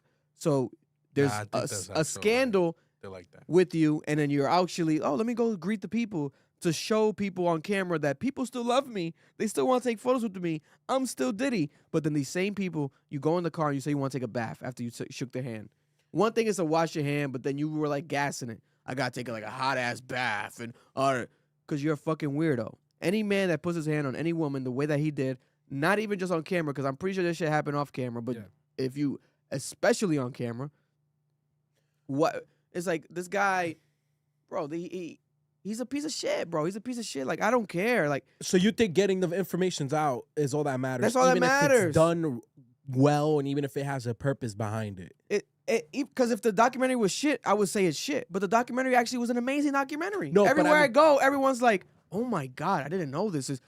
The only thing is like 50 cents attached to it. But I'm not talking about that though. What do you mean? I'm not talking about that at all. I'm saying if you take the footage that wasn't able to be released, there's a reason why they didn't release it. There's a reason why I got cut from the doc. Oh, you're talking about the Tupac shit? Yeah. Like, what's the point of that? I think because they just had a time limit. I think that's all it is. I think the time I limit. think that's all it is. And it's just like another one of he just wanted another guy's bitch. Like that's really what it is. And then, but They probably didn't find it significant enough. But that's what I'm referring to. But like, saying that, like, kind of alluding to that he killed Tupac, in that way, that could have helped out too, because it's like, what You had did a Tupac motive. know? Yeah, or what was going on between y'all because of this girl now? That's all I'm saying is I'm saying the doc that dropped is amazing, the Netflix one, but it was written as a story. It came off as a really well written, put together story. Yeah. Whatever comes after this, I don't want it to just be 50 trying to one up Diddy and get back. I want it to actually be something worth that's entertaining and it's a good story and it makes sense why we're telling it. And it's not just, oh, look what Diddy did. Like that's corny to me. But my thing is this, right? Since Diddy's been filming, they said what, like decades or at least a year, 10 years at least worth of footage, definitely more, decades worth of footage forever. Mhm. Then there's probably so much That they right, just cut shit that out. they can show. That's what 50 feels like. Yo, there's more that should be shown because if people want to see it, and on top of that, he didn't expect it. 50 Cent didn't. He said it exceeded his expectations. He knew people were gonna fuck with it, but he said he didn't expect it to be like bigger than fucking Stranger Things. This shit was bigger than Stranger Things. No, I think it it still was. is. It So still it's is. like that's insane, but it goes to show you people were waiting for this. People were tired of this YouTube documentaries, interviews. Those are good, but a Netflix documentary properly well put on Diddy was needed. We got it. Unseen footage, and now it's been. Everyone's now fully saying it. People that were kind of like on the fence, like Charlemagne, who with certain statements, even Charlemagne's like, no, this guy's career's done. This is when you watch the documentary fully, you see like, oh, there is no coming back from this. Like this is insane. But Like, I think this is it's an evil man. I think it's less of the information, it's the storytelling. Because that information, a lot of it already existed. Yeah. Like a lot of that was already on YouTube. So the way they put it together, It's the way they put it together. But that's what I'm trying to say here is whatever else Diddy, as 50 long as it's has, put together, as long as 50 is putting it together well, I think it matters. not just leaking random clips. Because if you're just leaking random clips or you're making a doc that's poorly put together, it's not a good story, that's just not going to work. Yeah, It's I can not, see that. It's not going to hit. As long as he does like episode 5 and 6, but on YouTube, more the same way, constructed the same way. Or do a part 2 and actually make sure that the people are making it actually understand how to write a story. Get the same group that did the first one. Like, actually make sure you're not just doing it to expose Diddy. There shouldn't just be a Diddy exposure because then it just feels personal. That's why in some of the interviews, too, like when he would mention, like, oh, nah, yeah, Diddy made, like, jokes about me being gay. Like, they had to cut him off because that comes off bad. Yeah, yeah. It sounds like you're doing this for personal reasons versus actually just trying to tell a story. Yeah. But if the result is a man being exposed as potentially of course, the murderer of two of the greatest, if not the two greatest artists in hip hop history, God bless. then it's like God bless. Fuck it. Right? That's what sometimes I be feeling that way. I'm like, yo, 50 Cent has to be the sacrificial lamb, embarrass himself. We got to show that 4 years wasn't enough for this guy. Meanwhile, Ja Rule's making fun of 50 Cent, his haircut for the Street Fighter movie. It's like, Ja, shut up. Calm down. Because 50 Cent's getting in a Street Fighter movie. Meanwhile, Ja Rule, I think, was approached for Fast and Furious again, and I think he turned it down or some shit a couple years ago. Stupid for He doing must that have mad money then. Oh, he's up, but it's like, bro, it's He's like down for there's doing more that. bags to be made. Way more bags. Bro, you Stay in can- Fast you- and Furious. You can hit Monica again, bro. Don't Bro. judge 50 Cent for a Street Fighter. Chris He's getting a Tucker's bag. begging for Rush Hour to turn into the Fast Furious franchise Yeah, because yeah. he knows, bro. Tyrese getting like, what Tyrese say he makes like 10 mil off a movie? Yeah, some shit like that. It's a franchise. crazy. It lives on forever. And Crazy. DVDs and streaming and licensing, relicensing. Speaking of that, I think series. Vin Diesel was saying that there was a character written for Cristiano Ronaldo in Fast and the Furious. Oh my God. We're gonna have our guests walk in real quick. Swapping with you, Erlen. We have Tony coming in real quick. This is a gentleman that we've known for a while. He is from the city. He's done a lot of dope shit in the city. He had a dope ass event this year. Shout out to Albert as well, who helped him with this event. This is the man right here, Tony. Appreciate you, brother. Go grab that mic. Introduce yourself to the people. The man, the myth, the legend. Right here. You guys have definitely seen him on the channel previously in thumbnails. We did the PVD Fest interviews, street interviews, a lot of content that he's been in the street interviews especially. He's always there at all these events publicly. But let's give him a round of applause for Tony. What's going on, y'all? Thanks for having me. Put the headphones on real quick, Tony. Get the full podcast effect. Talk to the people real quick. Tell them who you are and what you do briefly. How you guys doing? My name's Tony Levada. Yes, I'm born sir. and raised in Providence. I started off in the fashion industry as a model. I've worked with people like Tom Brady, the Celtics, and now I'm more behind the scenes as well, doing like event curation. And around in Providence, we're the smallest state, and it's like a lot smaller than I think outside people think. Yeah. And so in October, I directed an event with a lot of other people who helped out called the New England Extravaganza. Yes, sir. And it was basically a fashion and music and art showcase for the community. We had about 400 people at Roger Williams Park, and that was the first one. And Some so, air horns, Mar. Air horns. Air horns. yeah. Yes, sir. Stuff like that doesn't really happen around here. We don't have like a Yeah. lot of community events built by the community. A lot of the events are like by like the government who are kind of out of touch. Yeah. And so that's kind of why it was a pretty big deal. So No, I love that, man. It was successful. Shout out to Albert also, that was a part of that. shout out Swifty, Albert. Isaiah were performing over there. In the midst of the city, we have a lot of dark shit happening right now, unfortunately, but we have to highlight the positive. What's the future right now? What in your opinion? You're very much a better question would be this, right? Tony's very involved in the fashion community here in New England, especially in Rhode Island. What's your take on Rhode Island fashion, Tony? I feel like a lot of people really underestimate the talent we have in general, but especially fashion. Even models I know around here, Yeah. they're the first to bash it themselves and feel like they need to go to New York or they need to go to LA. And so that's why I really feel like more events focused on providing the musicians like Swifty, providing the models, providing the designers like RISD, connecting them further to the actual community of Providence. I feel like we need to keep doing events like that, basically, to keep us going. Because right now we don't have a fashion scene at all here. And people are going to New York. People are leaving Rhode Island. And I want to stay here. I know you love it here. Yeah, hell yeah. You used that analogy. I never forgot it one time. You were like, I'd rather be a big fish in a small pond than, Yeah. go to LA and you get lost in the noise. And so I say, as of now, it's non-existent, or we're getting started and we're going to keep growing around here. No, I would say it's existing, it's starting, and you're a part of it, so definitely got to give yourself some credit there when it comes to that the even concept of the Rhode Island fashion scene and you being involved in it. What is the future? Are you gonna do more events like this? You had a successful one this year. Do you see yourself making it an annual fashion event for the state of Rhode Island? Definitely. We're going to do a part 2 next year. The city of Providence actually gave us the venue for free, Roger Williams Park. Fire. And that's why it was a free event. So we're not making money off of these events. We're actually it was a nonprofit event. We're not charging for these events. And so starting next year, it's going to be annually, every year from now on. And talk to people about some of the more stuff you do. I know you're being humble. You got to flex a little bit. You know what I'm saying? You've worked on some, I feel like reality shows. You've done a lot of shit. Talk to the people for those who don't know. So recently in October, I became the first model from Providence, Rhode Island to walk in Paris Fashion Week. Fire. That was a pretty big deal. Gunshots, Yeah. And I'm proud of that.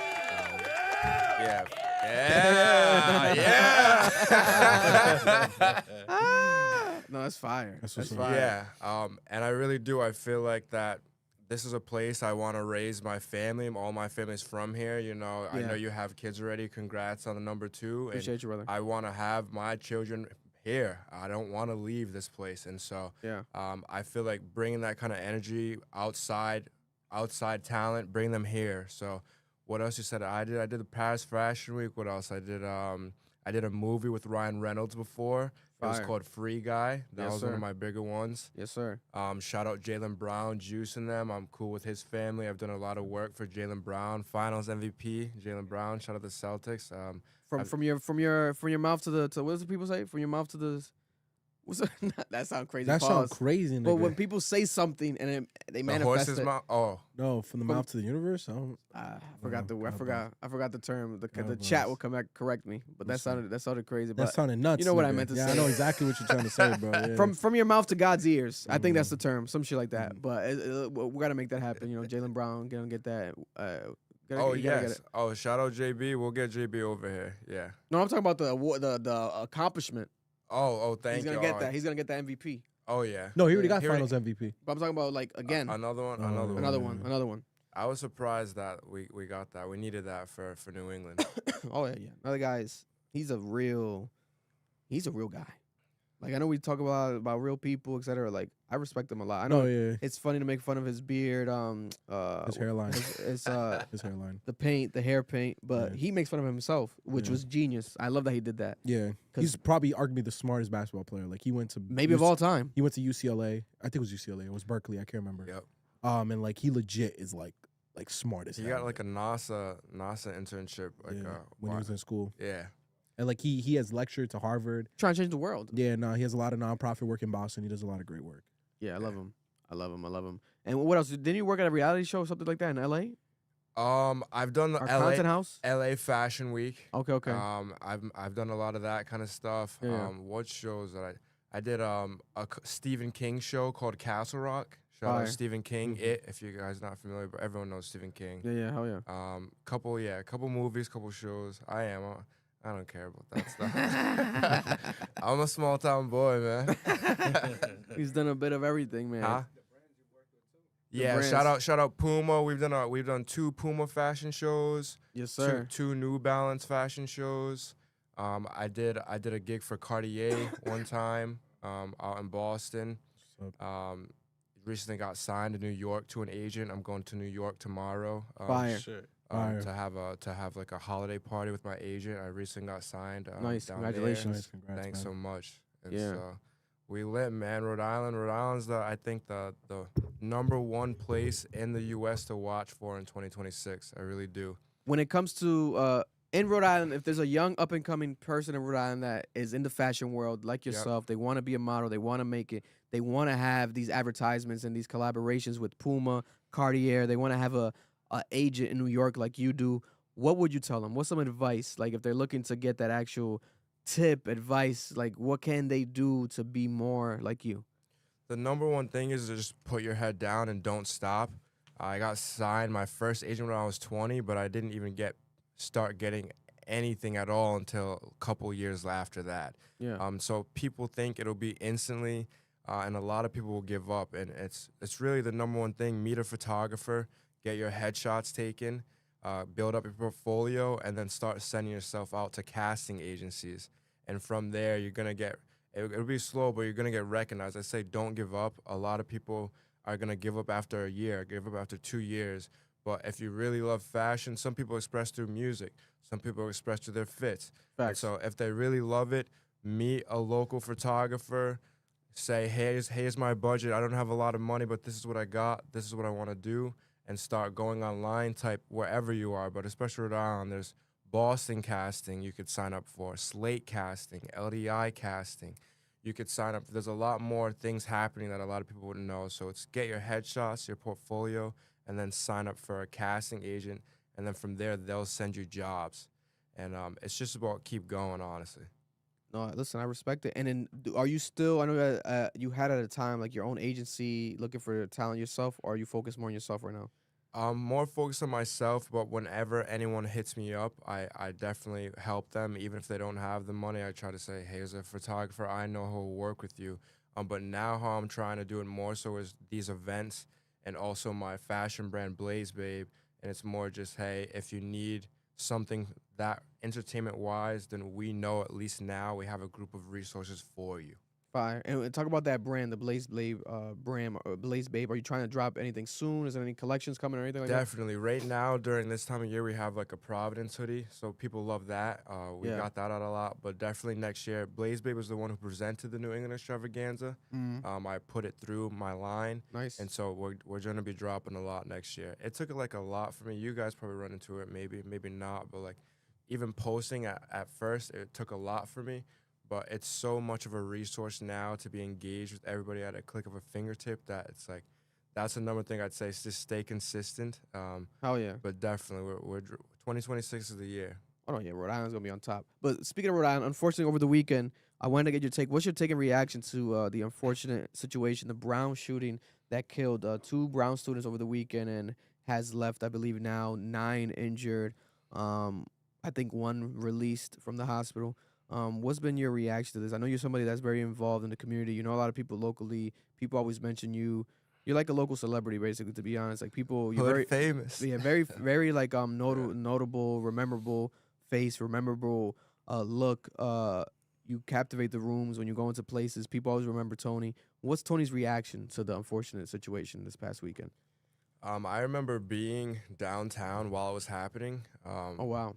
We were actually near the mall, and so at first I was in shock. I got pulled to the side, and then I just started getting angry and sad that, that confused emotion because, they said that they found the guy. We were literally downtown with a group of friends.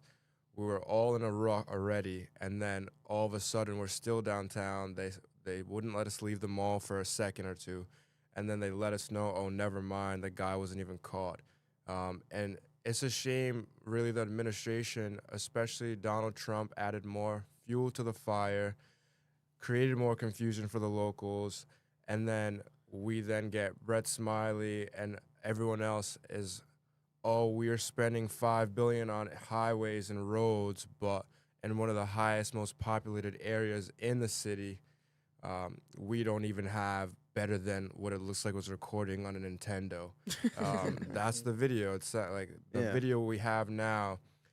It's baffling to me, feeling like I can't even have my mom or my friends feel safe in a place where I thought was safe. And when it finally hits home, that's when you're like, oh, wow, it is so real, because we hear about these shootings. But one thing I always bragged about in Rhode Island was, hey, this is a perfect place for a family. Not much happens here except for some drama, but we don't get tornadoes, we don't get XYZ. But to see how the Providence police handle this, to see how it's still being handled, we have 50,000 isn't even enough for press. Like 50,000, what's that? The reward for the FBI. I'm very upset. I feel like this is an eye opener. From now on, it's not going to be open downtown. You can't go near Brown like it's going to be. There's going to be more gated facilities happening. And I feel like this is finally going to be something to where we get more serious leading forward. We're going to expect more from the city moving forward. And if they can't guarantee our safety and they're not providing us with the resources we need already, I feel like right now Providence has been out of touch, the people making those decisions.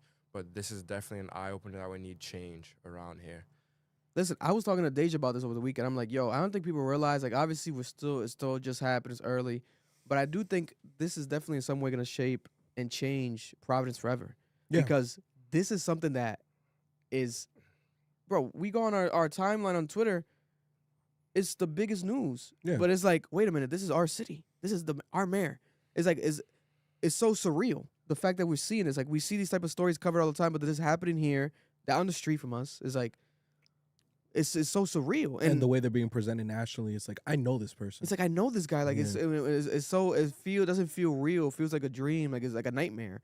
But I think that a lot of shit is definitely going to change after this, man, to be honest with you. I don't see things being the same. Yeah, I definitely agree with Tony. I definitely see, like, Brown increasing security. Like, I definitely see a world where Brown is now refusing to allow people to use their spaces. And they're creating much more public security. space gatherings. Yeah, and that's all just that not shit. happening no more. Hell no. Hell no.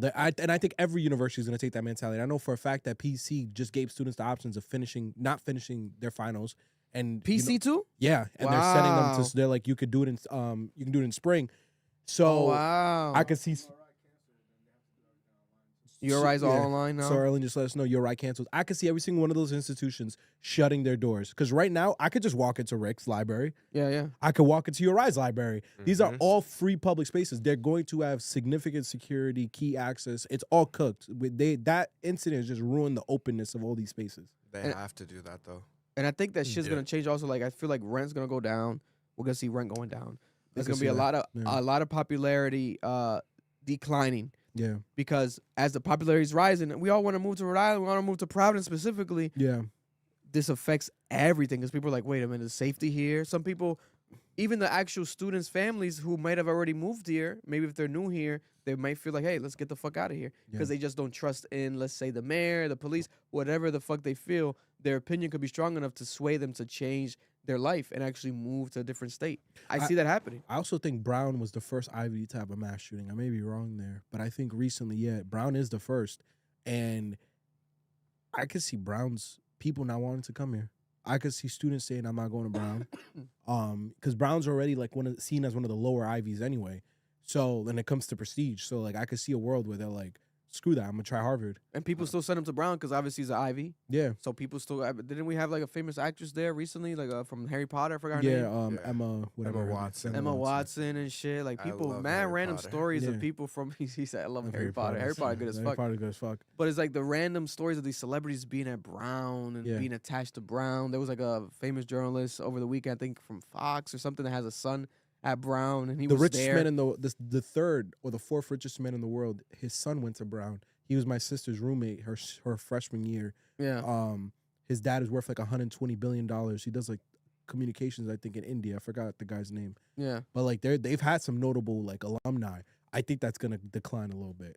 Yeah, man. People are gonna hesitate to go to Brown. Like Brown's gonna have a little stain, and I think they're gonna fire some people. Some niggas is getting fired. Yeah.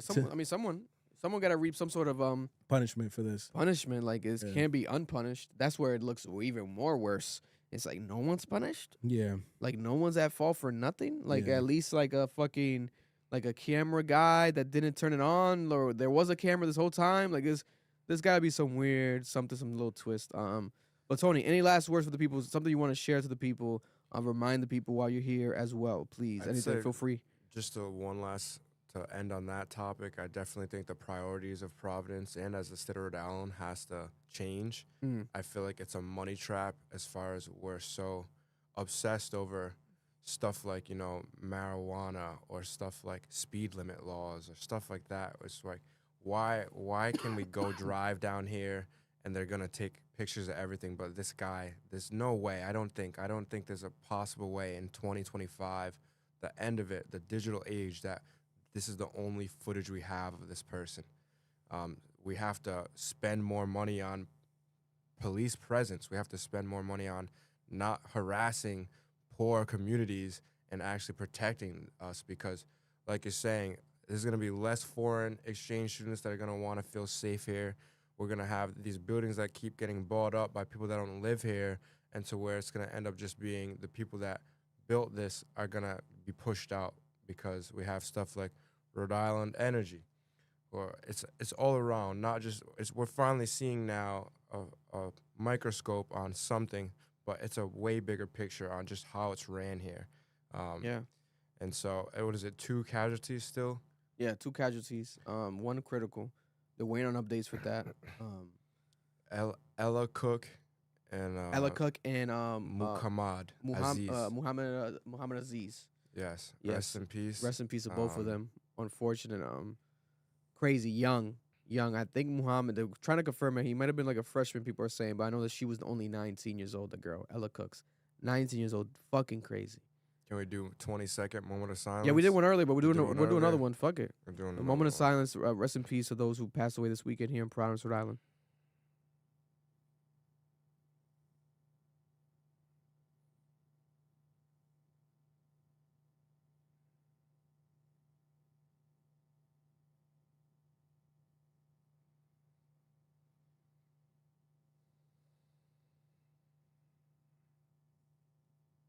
Deepest condolences to those that pass away and the families, because I can only imagine right now. They got to be going through it, man. They got to be going through a very confusing, very frustrating time. Also, anyone that might have been a witness there, any family, relatives, etc., that want to come on the podcast, you're more than welcome to. Open invite, as long as you guys properly reach out. We can platform you, give you a voice. Like I said, we're gonna get that guy Joseph Aduro on here. But he didn't respond. He hasn't responded. I don't know what's happening with that, but that was a crazy one because he was a teaching assistant that was there, supposedly a witness that saw the guy face to face, but he said that he had a rifle. But then the cops today say it's a 9mm pistol. So I don't know if the guy did he even have a rifle? Like, did you see a rifle or did you see another guy? The plot keeps thickening. Unfortunate.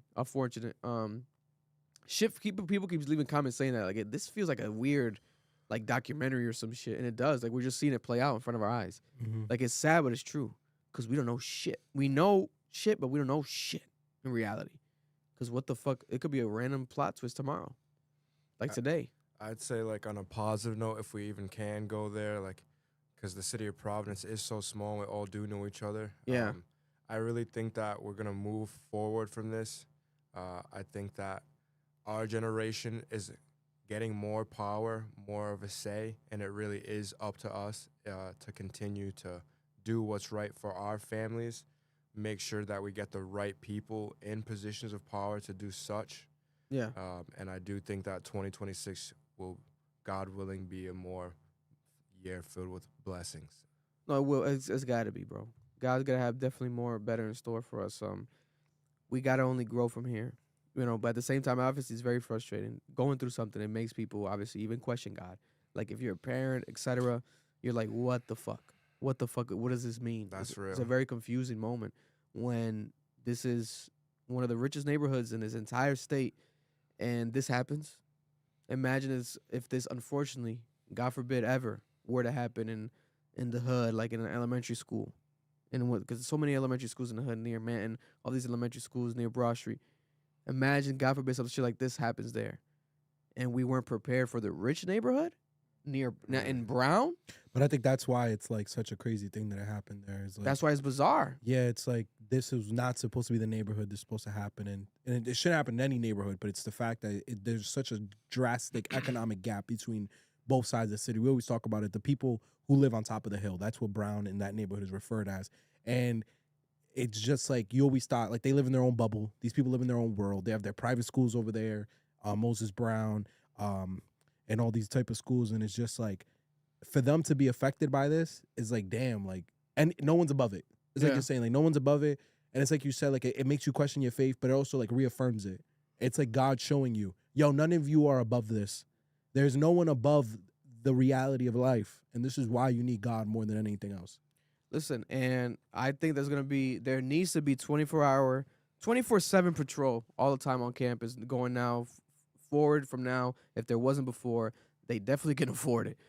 Just get different people to rotate shifts. You could do this. No, they do have. They have that. So you think at the time, was there somebody? No, yo, this is what frustrates me. Yes, Brown has their own police force. That is their argument for why they shouldn't pay taxes. They got to release. They got to release where these people were at the time. Yeah, bro, they have a police station. I'm pretty sure you already made the transfer. There is a police station right next to that building. Yeah, Providence police station. I think it got up the hill. Yeah. No, not the uphill That's a one. different one, no? There's another one next to the Paizonis over there, and that police station is supposed to transfer over to Brown, and I think it already did. Bro, the response time should have never been 17 minutes. Like, I don't understand what Brown University was doing. And this is why I'm really confused, like, what the narrative is and why Paxton isn't speaking. Like, that's the thing. I want to talk to the president. Like, the president needs to explain what happened here. Doesn't make sense. And the fact she's not going to conferences anymore either. Like, what the hell is wrong with you? We do need explanation, because how could you get in and out of there? And it wasn't like it was that quick. He was there for a while. Didn't he shoot twice? Oh, he shot multiple times. Multiple times. Because if 11 people got shot, he at least shot 11 times. Between Providence police and Brown's own personal campus police, it's almost unfathomable that he could do what he did. It doesn't make any sense still.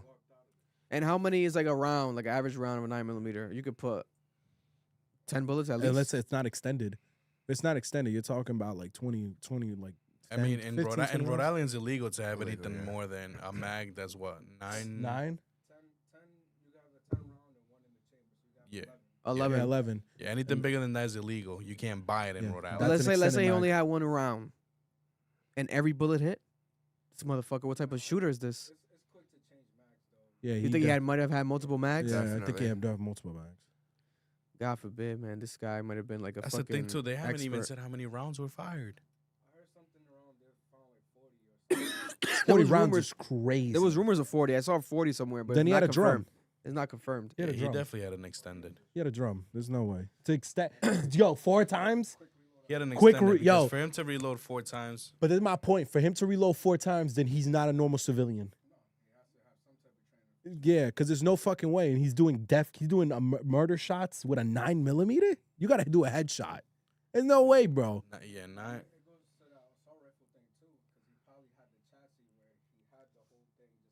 You think so? He had the bump stock and everything. But my thing is also, was he shooting to kill? Was he just shooting to just send a message? Did he have one target?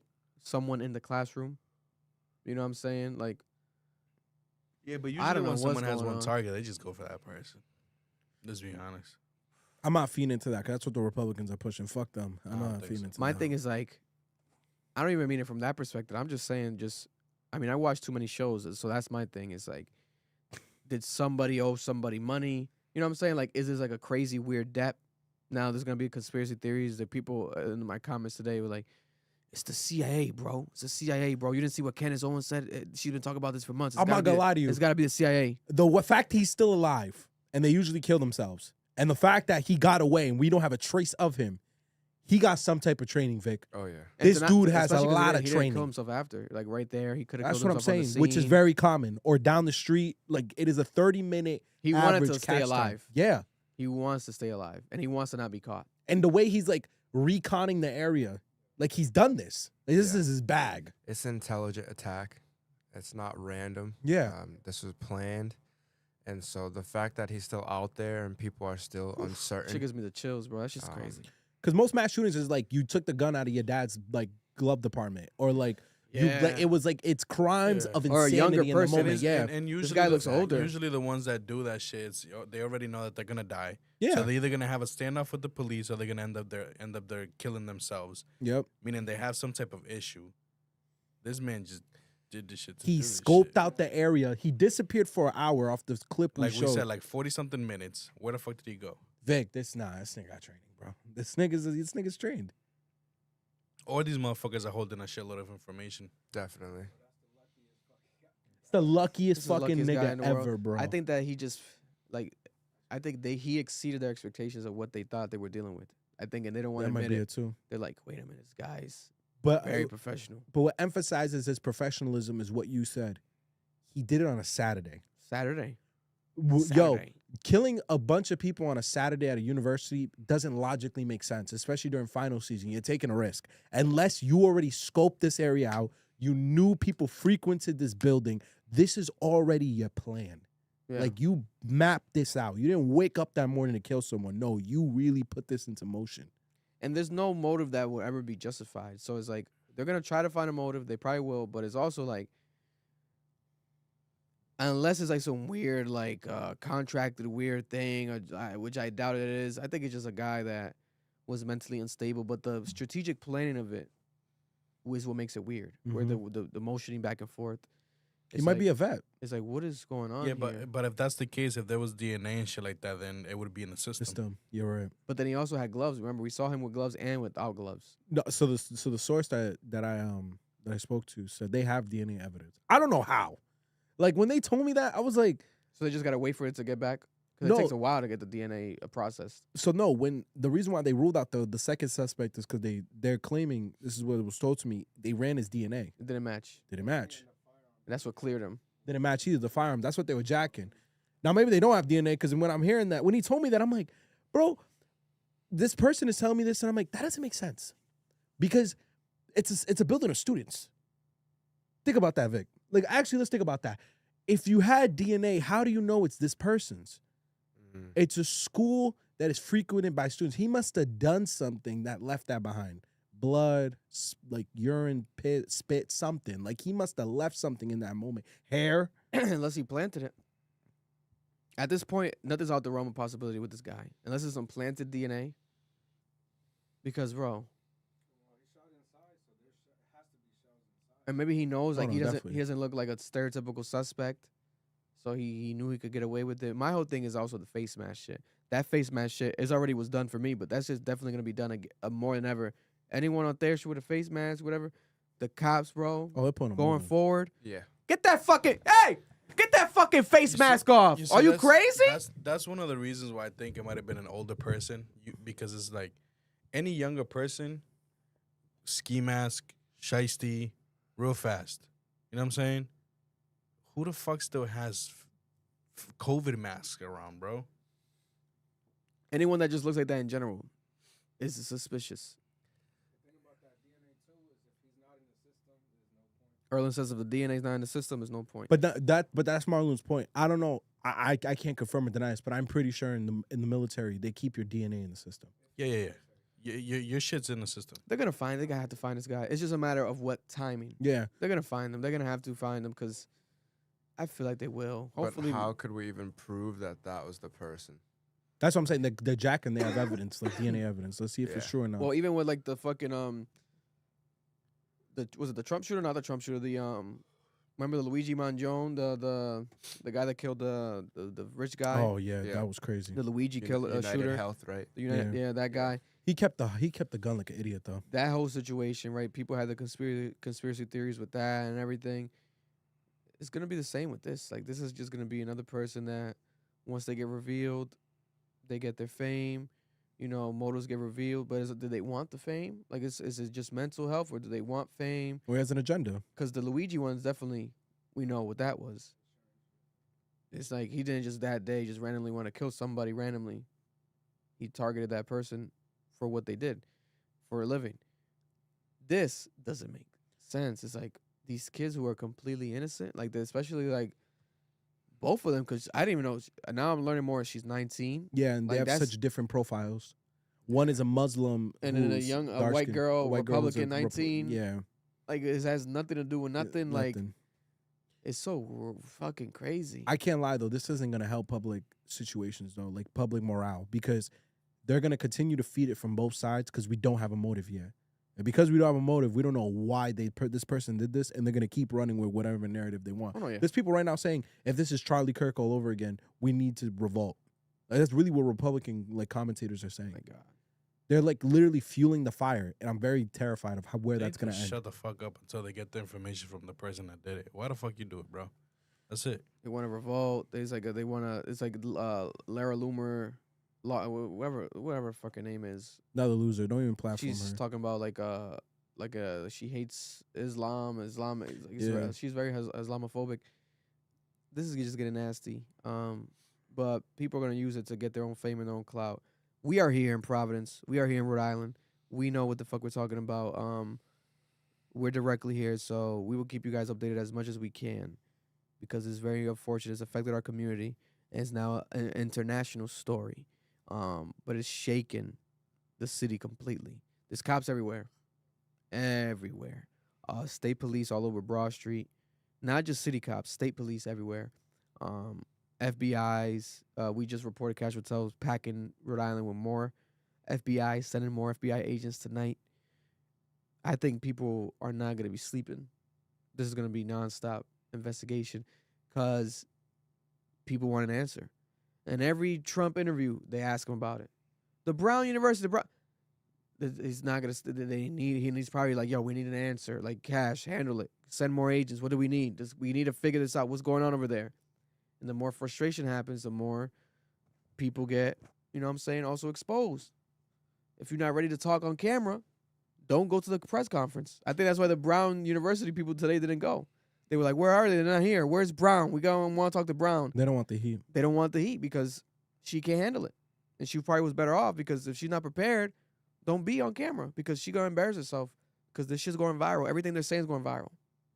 Everything they're saying is going viral. She's the smartest of them. She shut the hell up. Yeah, They ain't got to learn to shut the hell up sometimes. They're just doing press conferences to do press conferences at this point. Yeah. Like if it's okay to be quiet and just release a statement if you need to, or just a report separately, send one person, do a quick version of it, drop a video themselves on their own account, on their own social media, do something differently. These press conferences can just be sensationalized, and they get to be ridiculed all over the place. Tony, anything you want to promote? Also, tell the people your social media. What's your social media handle? You can find me on socials at Tony Levada, TonyLevada. It's a sick feeling what we're talking about. I just say, all these things are happening in Providence, but I truly think that Providence is a hidden gem. Yes. This has always been my home, and it always will be, even if I travel. I really do think we got the most beautiful people, beautiful food. And I think we're gonna learn from these mistakes and come back even greater. Honestly, I do. I agree with you, and I hope for that. I pray for that. As long as we're around, especially, we help each other.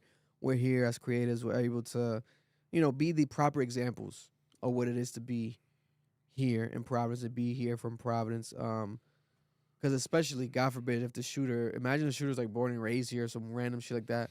I'll be like, what the fuck? Like, that's not a representation of here. That's not what we do here at all. Like, that's acceptable here. Like that's not acceptable anywhere, and that's something that never happened here. So that's why everyone's in shock right now. Everyone's in shock. Like it's crazy. I got mothers hitting me up. They didn't send their kids to school, etc. You know, everyone's worried. Everyone's shook. You can't. Bro, you don't know what the fuck is possible. You don't know what the fuck is possible. We're here. We might walk out. The motherfucker might be in the hallway. I rebuke. God that, forbid. yes. But it's like to that level. You know what I'm This nigga putting saying? this shit on us, No, bro. not even like that. I didn't even got this shit on me, dog. Not even like that. Not even like, Come like on. he's That trying nigga to wanna kill run us. into niggas, bro. Not even just trying to Yo. kill us, but just on some casual shit. Man, we He better be yeah. strapped if he run into niggas. Jump that nigga shit, bro. Beat him up, bro. Yo. Fuck out of here. Nah, I'll trick him. I'll get on my knees. be Nigga, like- are you Houdini? I'll be like, I'll You be gotta like, get on your knees. What are we gonna I'll do? get on my Offer some knees. head, nigga? Stop What the it. hell? no, I'll You get gotta on get my, on your knees? I'll get on my knees. Glaze me, daddy. I'll get on my knees. I'll get on my knees and I'll grab the Hey, gun. yo. I'll be like this. I'll be like, just Oh, put, like that. do Kendall it in my Jenner head. commercial. Do it in my head, and I'll flip the gun on him and fucking You're punch him gonna in the hand him a face and Coke. fucking. Hand him a Yo, Coke, yo, like this a nigga Vic Pepsi. will move his hand and be dead right there, bro. It's like that one guy, the one that shows how to. Oh, yeah, the black guy, the Detroit nigga? Yeah, the self maneuver guy. Man, Got shot like 13 times in one maneuver, bro. No bullshit. yeah, man, it's we gotta try to laugh a little bit at least because this shit has been depressing. I get depressed whenever anyone reality like in mainstream dies or these mass shootings in schools and we got to report on it. And the fact that it happened here in my city that I love so much and I'm so fucking proud of being from here and I fucking wear it on my chest and you combine both of those worlds, it just feels surreal. I think this It is gonna feels bring surreal. us closer together, though. I Yes. think it's really gonna bring us closer together as a community. We're really gonna appreciate each other more, appreciate how good we do have it here. 2026, we are, as what you said, we're gonna do the New England Extravaganza Volume 2. Yes. We're aiming for the State House. We're throwing it out there. Mm. We're looking to do New England Extravaganza at the State House. I know some of you government are listening, so help us out with that. And Definitely. the world is ours. We got so many talented musicians, like Swifty, like you Yes. know, so many talented designers out there. So it's only up for this is gonna be a moment we look back when we get older, and it's not something that's ever gonna go away, like you said. But I do see us continuing on. I appreciate you, Tony. Thank you for coming by and giving us like a positive perspective on this and, a future, outlook of things, how things could look, because it's true. We got to also try to, realize that we got to, make this shit the realness. What was that noise? That was Oh, see, I like Nigga Vic. The nigga hash Vic slinging outside. slasher. the hash slinging The hash slasher. Nah, slinging no bullshit. Yeah, that shit sounded Yo, crazy. Go lock that door, bro. That shit sounded crazy, bro. Apúrate. You know what I'm saying? But yeah, we gotta try, our best to remind people that we are Providence for a reason. We love the city for a reason. And just support people. That's why I love that the GoFundMe's are exploding. Like they're getting so much money. Let's get that shit to $1 million plus. Like fuck it. It's not just about covering the funeral costs. Let the family never have to fucking pay anything ever again. Because also, let's say they do a lawsuit, and God forbid they lose the lawsuit, because Brown is still Brown. Yeah. If Brown still has their fucking money, they're not just gonna give up. If Brown feels like they're justified in a certain situation and there is a lawsuit, or the city, whoever they do sue, They'll pay out. They'll pay out. Definitely, there was clear negligence on so many accords, so that I don't think they could ever lose that. To this day, we still don't have any amount of who this guy really is. So, and the fact that all the families weren't still reached out to. wow, really? Yeah, I don't know how that happens, but it happened. Like maybe the families are that foreign. Maybe somebody in a that different happens, country, yeah. Okay. far, because again, They have a lot of foreign exchange students. there's a lot of Brown students that don't even speak English. Yeah. There's a lot of them. Like Yeah. it's from all around the world. All around the world. When we went around Brown to interview people, I noticed that too. Like mad people weren't from there. Yeah. And I'm like, I knew this, but to really know that is like, damn. Yeah, when my sister went there, I saw a lot of that. They don't know nothing about they just know the campus. They don't really know. They don't go to Providence. Broad Street. They don't know No, Providence. That's majority of Brown students. Majority of Brown students don't leave that area, and if they do, it's like to go to City Hall to advocate, but they don't go to actual like places in Providence. It's crazy. Majority of Brown students ain't from Providence. Yeah, they're not. Hell no. No, they're not from. Hell They're no. not even from No. Rhode Island. They're not even. Yeah, even the ones that get accepted from Rhode Island are not like people of color from low income communities. It's usually like uppity people. Yeah, I got would like to say one last thing Yeah, though, to the students. So, that's a good point. Brown students, RISD students, a lot of the colleges around here aren't a part of the actual local community. Yes. And so, if you are a student out here and you are away from your family, some of these people are alone. We are here for you guys. We do have a lot of love and support for you. We do have a lot of things where we'd like to engage you in. Yes. And don't feel like you're unsafe here, even though why wouldn't you, obviously? But this is so rare, and moving forward, we are here with you. If your family isn't here, Rhode Island is a big family. It is so small that everyone knows everyone. And so if you are a Brown student, you're a RISD student, we are supporting you, and we are looking to further accept you. You're already here. We don't want you to leave. We want you to stay here even after you graduate. So we are with you guys, and you're not alone, even if your family isn't here. If you're a Brown student, RISD student, confused, any of you guys, we are with you guys. Appreciate that. Round of applause for Tony. Thank you guys, too, for having me. You guys are doing great stuff. Love you, brother. Thank you. Love you, brother. Appreciate those kind, positive words, and another good perspective right there is very true. I second everything he just said. Everything he just said, because we got to also remember that there's a lot of people who aren't from here that they need to now be reminded that this can still be their home. We're here to support you. We are here to support you. Don't feel alone, even though it's hard not to. But we're here to support you. Oh, shit. I thought I disconnected. Did I disconnect the mic? Oh, I disconnected my headphone. Never mind. You guys can hear me? Yeah. Okay. I got fucking scared. Oh, I thought, damn. They cutting off the electricity. We talking about this guy might be outside. Nigga Vic is so paranoid. Can't be playing with God. slasher. The hash-slinging slasher. But appreciate you, Tony. Much Thank love. you guys, too. Erlen's Love going to walk you out always. right now. Thank He's you gonna guys so swap much. with you. We got covers 2 quick topics at the end. Some political stuff. Appreciate you, brother. Love, fam.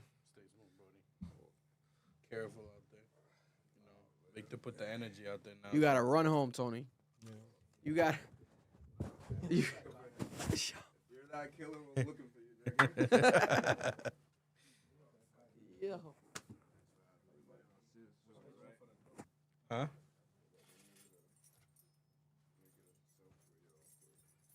Yes, sir. Crazy week.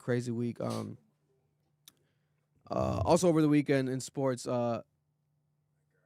Micah Parsons and Patrick Mahomes with the torn ACLs on the same day, both of them. You lost it? Was crazy. Watch both of them happen too. Oh, you watched both of them happen? Hell yeah. Micah Parsons is probably the more. I'm gonna be real with you. So Patrick Mahomes is part of the script because Brady tore his ACL his 9th season too. It was at the beginning of the year at Arrowhead, which is funny. So Brady, when he tore his ACL his 9th year, was at the Chiefs Stadium. Patrick Mahomes, main quarterback, he now tears his ACL at the Chargers Stadium, I believe, or they were playing at Kansas City. I can't remember. That was crazy. Like he fell. When he fell down, I knew it. I'm like, it's your ACL. Because the way he fell, the way it all happened, I was like, oh, no, this nigga's cooked. But Micah Parsons, because I think Patrick's going to be fine. I think he's going to come back healthy. We have better technology when it comes to ACLs. But, Micah Parsons, he was on the run of his life, bro. I think he was going to hit 20-plus sacks this year. Obviously, this dude was going to break the record. What the hell is his name? Myles Garrett from the Browns. But when Micah Parsons fell, bro, though it wasn't even because he got hit. Was it because he hit nobody? Like, bro, he literally landed so awkwardly that the ACL on his knee just tore. Fucking crazy. And you could just see it. And that one is just so impactful because the Chiefs were already out. The Chiefs were going to lose that game, and the Chiefs are done for the year. They're not going to the playoffs. The Chiefs are too tired. They've played too many Super Bowls. They played too many playoff games. Can't win them all. And I truly believe that was the end of the Chiefs dynasty. I truly believe Travis Kelce's done. I think Andy Reid's going to get fired too. I think they're going to do a whole reshaping over there. And, Patrick is going to get his year off. But when it comes to Micah mattered so much because Micah's such a pivotal point in their defense. And Green Bay actually has a real chance of going on a playoff run. Yeah. And the game we watched last night was what a lot of people felt could be the Super Bowl, which is the Broncos versus Green Bay. And it was just like, bro, for Micah to fall, their defense gets weaker. I don't see Green Bay winning that on the NFC anymore. because it's just too competitive. Because the return on the ACL was like what, A year, more than a year. He won't be back till like probably in not 2026 year, but 2027. He's done. God damn. And he's like such a high valued player. They didn't give up that much for him, but they really needed him. He was pivotal for that defense. I don't see a Green Bay without Micah Parsons beating the Rams. I don't see them beating San Francisco. San Francisco doesn't even have Ayuk. They don't have Bosa. They don't have their linebacker. I forgot his name right now. Jesus Christ, it's escaping my head. But like they don't have a lot of their core players, and they're still doing amazing. Seahawks are playing amazing. I don't even think Green Bay is gonna be able to take the division over the Bears. Like I think that's the end of Green Bay season. It's pretty sad, bro. It was a very crazy day for football. The Pats lost too. Josh Allen made the best comeback to I believe ever happen in New England state in that stadium specifically since it got built. God damn. Gillette Stadium. He came back from a 21-0 deficit. Josh Allen has proven that he is the foundation of that team. If they don't make it to a Super Bowl this year, Josh Allen needs to advocate for his coach to be fired and his offensive coordinator. So it's a pretty crazy week, bro. It was a really good football. I enjoyed it. It was good football this weekend. Did y'all mention the turf with the injuries? Yeah, we talked about Micah Parsons going down. Yeah, Patrick they Mahomes. fucking. That's why they're advocating a lot to switch a lot of these fields to grass. Yeah. Because many of these injuries never happened before. Yep. Until they started going into turf things. Because Aaron Rodgers, that's how he tore his ACL was when he was playing on MetLife. MetLife is notoriously known as a terrible field because, like he's saying, that turf is bad. But it costs more to take care of grass. Yeah. You'd have to do it like the soccer stadiums do, where they hide the grass under the ground, or you like pull it out and you like do maintenance. Nobody wants to pay for that. But he's right; it's necessary. You need grass at this point. And we're losing $100 million men because of it.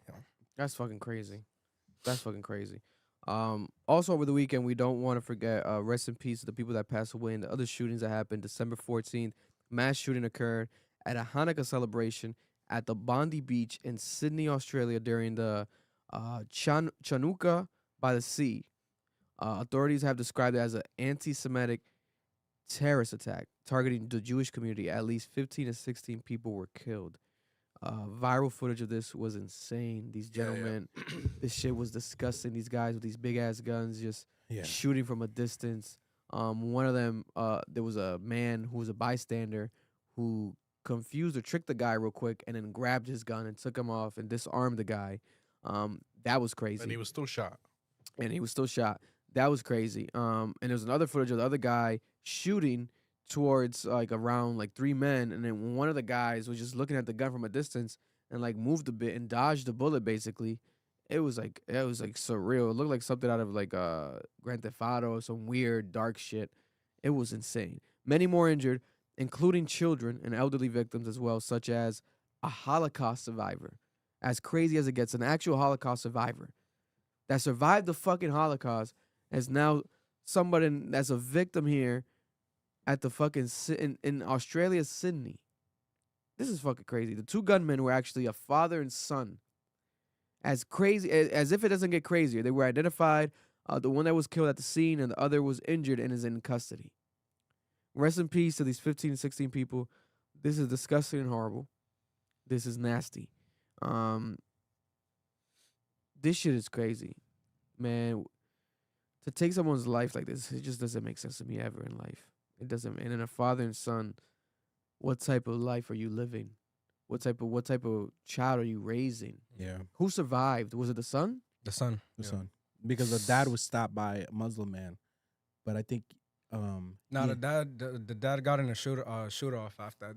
I think it's the son who's the one that got stopped by the Muslim? Yeah. Okay. The Wow, dad it was saved out his in a life. shootout and he got caught. Wow. Jesus.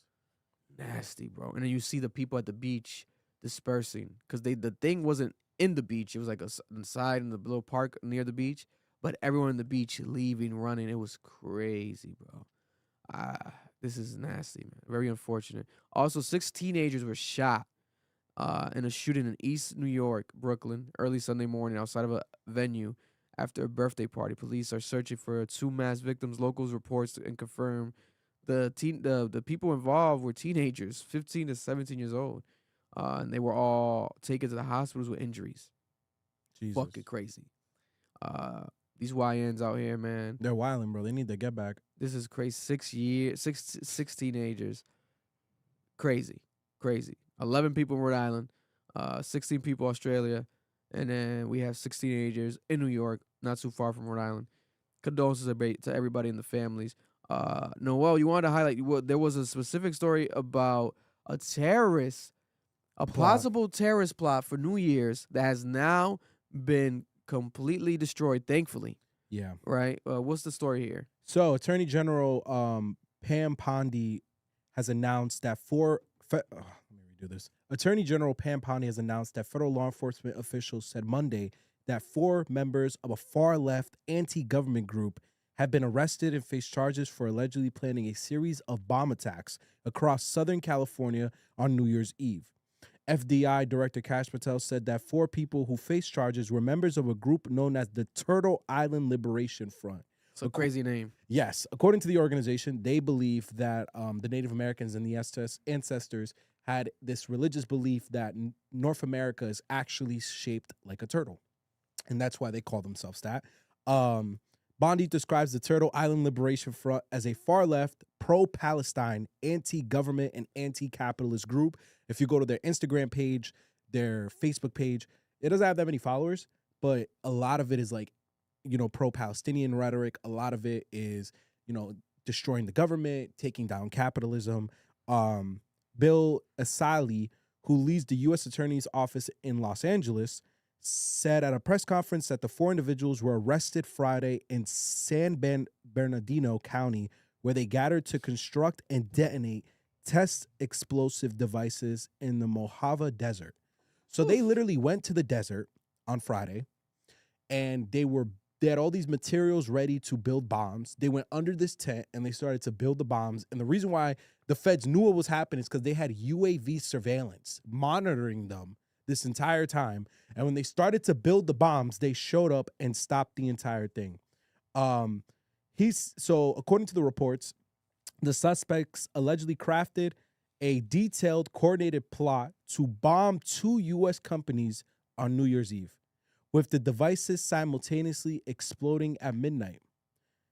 They did not have the company's name, but said they were logistic centers. The defendants are identified in court papers as Audrey Carell, Zachary Page, Dante Gatfield, and Tina Lai. So low-key, whites. Want to throw that out there. So pretty crazy. There's also reports coming out that they were also possibly targeting an ICE facility. I think this is truly showing us how bad things have gotten. These people seem unhinged. I went on their Instagram. Instagram seems totally off. They seem very radicalized and to the left, very, very far to the left. And, the fact that they believe the United States is shaped like a turtle already tells you that they're pretty nuts. But I think a lot of the things we're seeing on the internet, a lot of the rhetoric, it's making people make decisions they shouldn't be making. Yeah. And I'm very concerned that it's not just one side anymore. We're now seeing it very active in both sides, that they're being radicalized by the internet and they're using, this information and the things they're being told to act out in real life. And I wonder if you guys have similar concerns about this reality. Because imagine if this did happen. This is being called by the Attorney General as possibly one of the biggest terrorist attacks to ever happen in California, if it did in fact go through. But my thing is is there a world, not to be dark or whatever, is there a world where this was strategic too? Like this one to be exposed and revealed because they have another one? Because I was gonna say is a distraction. From another one. But that was also my mind, because I've been watching too many shows lately. I swear to God, I've been watching so many shows, and there's a lot. That's the main plot twist that they always do is it's a distraction. They're distracting us over here from the real one to go over here. Like in The Last Frontier on Apple TV recently, I saw that, and that's what that was, a distraction to distract us over here, to do this over here.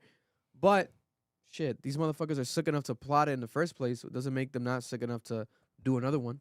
Yeah, and they did arrest a 5th person that they're saying right now is part of the group, but he wasn't aware of the plot, and he wasn't aware of what they were going to do New Year's Eve. But, it goes back to what Vic's saying. We don't know how many people were actually involved in this. Goddamn. We don't know who is actually going to lead this out. It's pretty concerning. And it truly just shows you the times we're in, where it doesn't matter what side of the aisle you're on or, where you're from. It could be California or Rhode Island. People are acting on things that they're seeing on the internet, things they're reading, things they're learning.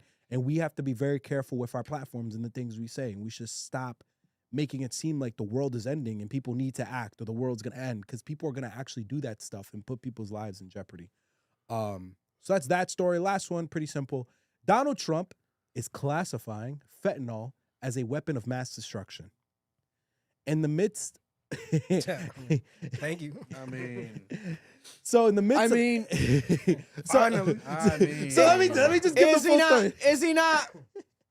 Is he not wrong? Is he not fucking wrong? What did Erlen say last week? You said how strong is it? Like, was you like a little... a little tip of it can kill you. Can kill a whole group. You can kill a horse, bro. Yeah. A horse. 10 plus people. Bro. It's a pretty dangerous drug. Yeah. And here was the thing, though. He gave this announcement while he's briefing the country on the Brown situation and a bunch of other things. But that was one thing he wanted to highlight. Some people are afraid he's going to use this as an opportunity to wage war against countries that are notoriously known for bringing out fentanyl or other type of narcotics. And that is big, because that is people's biggest concern, is like, is he using this to like increase have more National Guard be sent out? Because if he's classifying it as a weapon of mass destruction, then it's a threat. So now you have justification to send the National Guard to this state or that state. But you guys are right. This drug is evil. Like, something has to be done. And I'm 100%. Wondering, you guys, with your opinions on this drug, how do you feel? Well, I'll say real quick, like, I'm happy he's bringing a light to what this drug is, because maybe a lot of people be more cautious as to buying something from the streets, really, really checking what they got to do. At the same time, is this giving him permission or something to be like, we're going to blow more boats out in these waters? Yeah. And then to say, like, yo, they had fentanyl in it. Well, we really don't know. Because, I mean, I don't think we're really checking inside or trying to see. We're just blowing these boats up and really saying, yo, we got another one. So is that going to give him more permission to do more, things like that in that nature? For sure. Knowing the way he moves, 100%. It's an excuse. Yeah, I mean, I like he's not wrong. He's lighting something that needs to be definitely classified as probably the worst drug out there. But at the same time, well, what's his motive with it? Yeah, that's a concern. Listen, fuck it. I know you're so for this. I know you'd be so for this. I hate that shit. I know. We report on this so many times. Vic is tired of Fent. I'm tired of the Fent stories, man. These motherfuckers always cutting that shit up with that, cutting it up with that, cutting it up with that, cutting the drugs up with that, cutting the drugs up with that. And it's like, Jesus Christ. And then these motherfuckers, you want to argue, if drugs were legal in a perfect world, well, ain't nobody selling no fucking legal cut up weed. Now, if we just talking about the pure shit, but niggas want to cut up everything. You're not selling the pure. You're not embracing the purity. Maybe you can't even have access to it. Maybe you don't have the real shit. Then why are you selling the drug? You're killing people. You're a murderer for the sake of your pockets. For the sake of your pockets. Yeah. But you're taking a person away completely from a family for the rest of life because you want to put some money in your pockets. It's disgusting. It's nasty. But motherfuckers want to cut it up. It's like, so it makes it stronger. Just a little bit makes it stronger, and they still get high. And it's like, no. It's an evil concoction. Who the fuck invented that shit? Like, it's an evil concoction. It is. And I also would like to also say this. This is good news for Erlen. Donald Trump is considering reducing the category for weed. So marijuana right now is a Schedule 1 drug. He wants to drop it to a Schedule 3. That would reduce sentences around or something. Jesus Christ! Does Mother Earth supply us? So that's good news, though. Like, people are not gonna go to jail for like 30 years for having marijuana. So for something that has been proven less lethal than if lethal than these other drugs that it's being compared to. Yeah, I've never seen nobody crash off weed. Yeah, I've seen motherfuckers high crash as fuck. off weed, or I have 100%. Crash a car? People get OD high. Yeah, people crash cars and high. You can go to jail if you're driving. Yeah, you got a DUI. Yeah, you got a DUI. I never seen nobody crash a car. I have high, but multiple. I'll say it's a lot more controlling than even alcohol. Like, you can definitely zone in a little more. But Don't drive high. Smoking a zooty. What's that shit called that be laced? What's it called? Sooty. Duty. I never heard of it. A doobie? No, not doobie. No. No, but he's talking about like a A lace. wooly. Yeah. Niggas don't know what a wooly is? I never heard of When it. they lace it with K2, weed and K2, call it a wooly. That's crazy. Thank God I don't know what that is. Yeah, you'd be on your ass, Shit nigga. crazy. I would say though, them reducing the category does concern me a little bit because like what Vic's talking about, niggas cut so much drugs into it. I know people that have died from fent overdose because they put fent in the weed. Yeah. So like we also have to take that into consideration. Like if we're gonna reduce the category of some of these drugs, the much more stronger ones need to be dealt with better. Yeah, no. It's ridiculous. It's a fucking mess. And on that note, I'll end it with I forgot. I did watch this week. You guys still gotta watch it. Spoiler alert, I did watch the season finale to Welcome to Dairytown. Welcome to I still Derry. haven't seen it. The It show, Stephen King It spin-off show, prequel to Stephen King's It. The TV show on HBO Max. Fucking phenomenal. The ending was crazy. I love the ending, how it ties to the It movie. Again, it's like a full circle moment with the girl being the mother of the future girl, and then she's a kid, and then the clown's talking to her, Pennywise, like, "Hey, your children." He's like talking to her as if she's already in the future. It was fucking crazy, but I liked it. It's crazy the concept about how it ties to like Native Americans, and in the show, the Native Americans and the stones that they have around the actual area of the town, that if the stones connect, they protect the town, and that's how they were able to, at the end, to quote unquote kill him. But it's something that, you know, he lives on. He gets killed in the It movie eventually, but in the show, it's where he lives, he's still alive, etc. So he comes back to life in some way, shape, or form. But Nigga, you know I never finished It, and I had no idea he turned into the giant spider thing until I finished it recently. The one that came out like. well, he can turn into movie? anything. He's a shapeshifter. Yeah.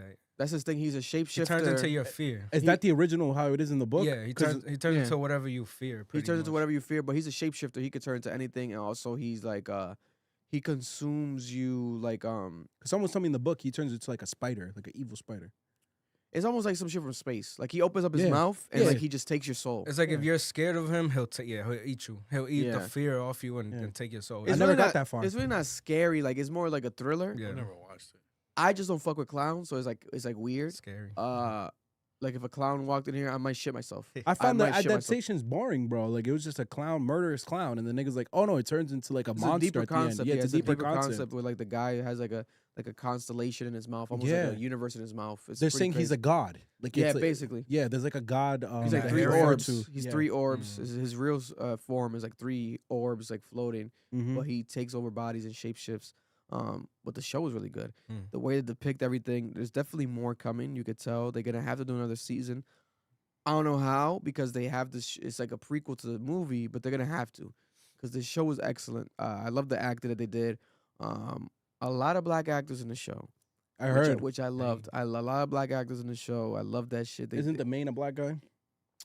Basically, because it's like different mains. Like the main at first really is like the kid that gets caught, and then the girl, his friend, the white young girl that wants to save him. But then there's the military black guy, and then his wife, Taylor the guy who's, Page. like, Taylor commercial that Page keeps plays saying his wife. Yeah. She's the girl from the Kendrick Lamar music video, the actress that we mentioned before. She's a beast. And then the son, Will, that they save, the black son. It's a lot. It's a dope show. And then the black son has like a black girlfriend situation. Something that I just didn't expect because I didn't know where it was gonna go. Like I didn't know the story. I never read the Stephen King book. I don't know with Derry, the story of Derry. But I love how they played into that and showed historical connotation, showed some racial history, right? And the juke jams and those type of places, the black spot they called it, and it being burned down. A lot of similarities to Sinners. A lot of similarities to Sinners in that Sinners moment when that happened, when the racist people were outside trying to take them down while they were inside partying. It was a good show, man. I was very impressed. HBO doesn't really miss, but this was a new show and a new concept for them because it's like it's not original IP. It's someone else's IP completely. It's a book, famous, bless you, already Bless you. it. But they killed this shit. I would recommend people to watch this show. The finale was was great. The kids following the trail of blood, the scene where Pennywise is dancing and takes all the kids' souls inside of the school. Fucking crazy. And then the smoke consuming the entire city and town was nuts. I was like, this is the end of the world now. I was like, this shit's really the end of the world. This guy taking over the whole world. But he really just focused on the city, right? I would think that they could develop this bigger. With Stephen King's permission, do this shit where it evolves futuristically, maybe like becomes something like a Stranger Things level, a Vecna level, where it's like a world consuming, not just the town, because he's very powerful. If you go by the standards of what we know about his powers, this motherfucker could do anything basically. Also, real quick, Rob Reiner, we didn't cover him. Oh, Rob Reiner. Rob Reiner passed away. Donald Trump decided to make it about him. Yeah, that's crazy. And started shitting on the guy because this guy would speak out about Trump. Trump a says lot of Republicans as well. Yeah, Trump says a very sad thing happened last night. Hollywood Rob Reiner, a tortured, struggling, but once very talented director, comedy star, has passed away together with his wife, Michelle. And for context, this guy, Rob Reiner, and his wife, they're saying their son stabbed them to death. Yeah. The same son that Rob Reiner made a movie about before, about the son's life, etc. And they try to get their son help. I guess the son had a past history with drugs. Yeah. You know, I don't know if he currently had it still, but to stab your parents to death? There was a lot of people on the internet advocating for you to have less sympathy towards addicts too. Like Trump supporters were like, this is why you don't show sympathy towards the addicted, because they'll turn their back on you. It was very depressing last 2 days on Twitter. Trump says reportedly due to anger, he caused others through his massive, unyielding, and incurable affliction with a mind-crippling disease known as Trump derangement syndrome. It's fucking wild.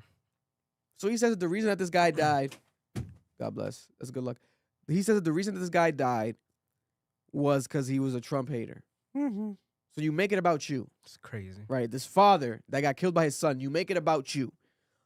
Sometimes referred to as TDS. As if this is a real sickness, the Trump derangement syndrome. He was known to have driven people crazy by raging obsession of Donald Trump, with his obvious paranoia reaching new heights as the Trump administration surpassed all goals and expectations of greatness with the golden age of America upon us, perhaps like never before. May Rob and Michelle rest in peace. This is such a piece of shit type of way to react to someone's death as the president of a country. Yeah. You don't have to agree with everybody. People could hate you. Have some sort of grace. Yeah. They definitely upon their death. They had a personal relationship. I think that's what it was. Because Rob Reiner has been in Hollywood for a very long time. I could see a world where him and Donald Trump were most likely friends at one point. Rob called him out when he ran for office and started saying all that shit. Because Rob has been vocal for a lot of people. When Rush Limbaugh died, Rob was one of the first people to be like, yeah, no, Rush was a piece of shit. And he spread a lot of misinformation. I could see a world where it's like the Drake thing. Trump is upset. Like he always gets when someone that he was close to or someone he knew or someone that he has some type of relationship with turns on him, he gets mad petty. But it's like Vic is saying, you're the president of the United States. You got to let the petty shit go, bro. Like, why are you vocalizing this on the world stage like this? Yeah. Rob Reiner, the man behind All in the Family, This is Spinal Tap, Stand By Me. Stand By Me.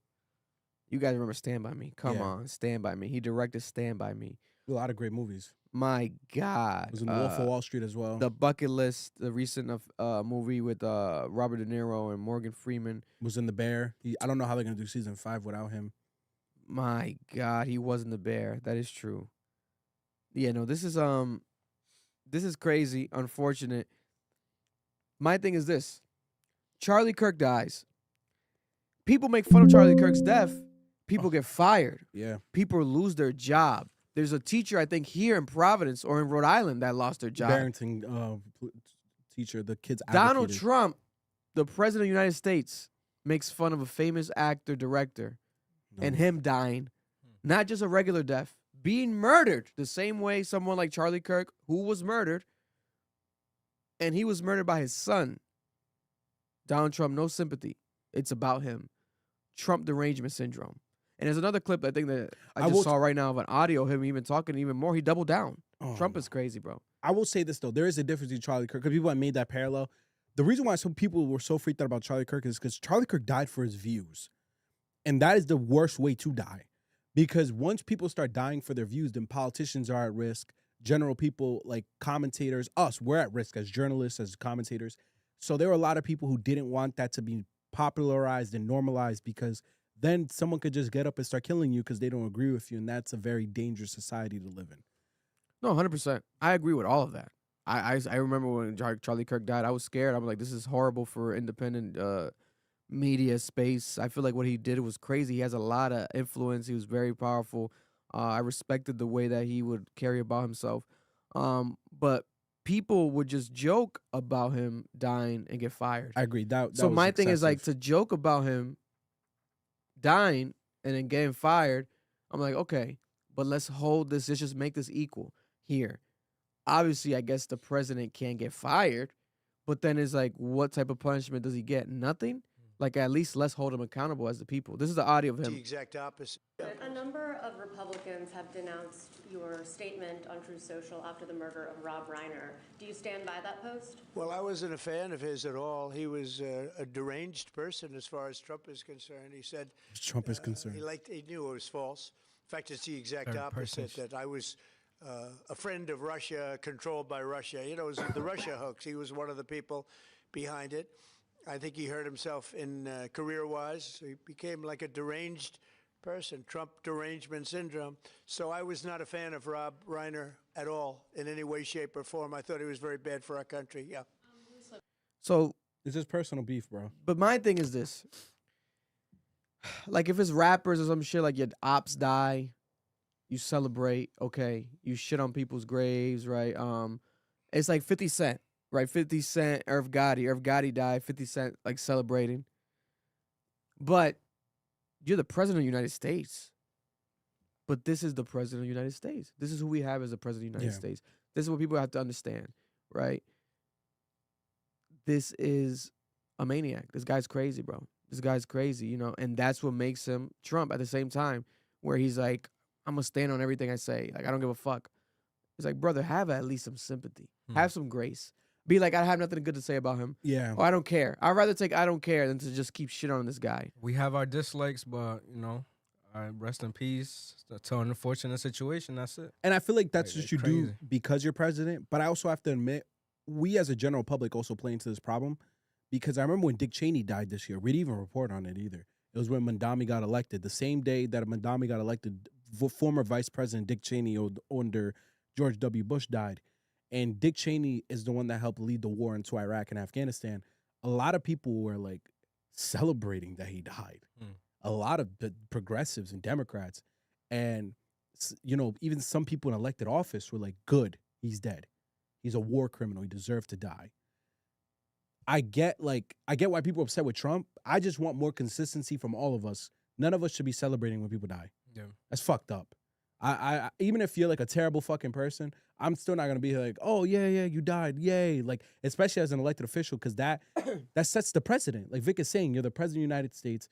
My nigga, just say, I'm sorry that he died, it's a tragedy, and move on. Whether you have personal beef with him or not. But also, I have to hold everyone accountable here. There are people in other elected positions who are doing the same thing for the other side. Like, we're all part of the problem to some extent. We handle death poorly with people we don't like. When it's an op, we really don't handle death well. Yeah. We really be like, yo, fuck that nigga. I want to go to his funeral to make sure he died.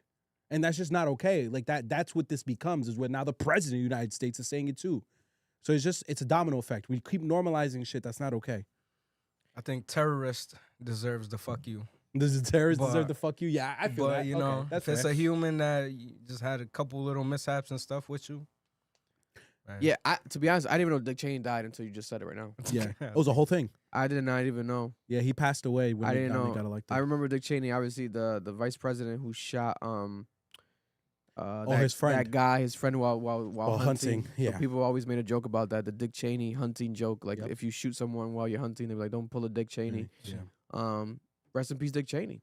I didn't know he died. Rest in peace, Dick. But crazy time we're living in. We love you all. We appreciate you all. Go watch the Dairy Show. I recommend it. Phenomenal show. Christmas coming soon. we're gonna try to get the spirits up, guys. Very depressing episode this week. We had to do it though. Very somber. I genuinely feel things like when people are hurting.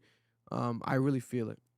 So when things like this happen on a local level, I feel it even more. I was there at the vigil. I visited today, and there was some students there giving some flowers to their fellow classmates and also fixing some of the flowers that were falling from the vigil at the Brown University outside the engineering building.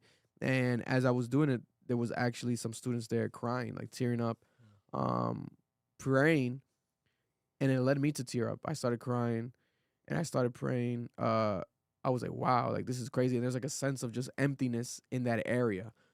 It's a weird feeling. It's a weird feeling. It feels like obviously something very tragic there happened. I don't know how people there, some of the students especially, are ever going to be the same ever again. This is something that's very traumatic, and we still don't have a person caught. So we'll keep you guys updated. As you can see, I'm losing my voice, talking so much and reporting so much, trying to keep up with everything. But I love y'all. I appreciate y'all. Club Mission Podcast 220. We'll see y'all soon. Happy holidays. It's coming up. End of the year list next week. We got y'all top 10 of everything. And there we have it. From Rhode Island to the world. Cap. Love y'all. Have a safe week.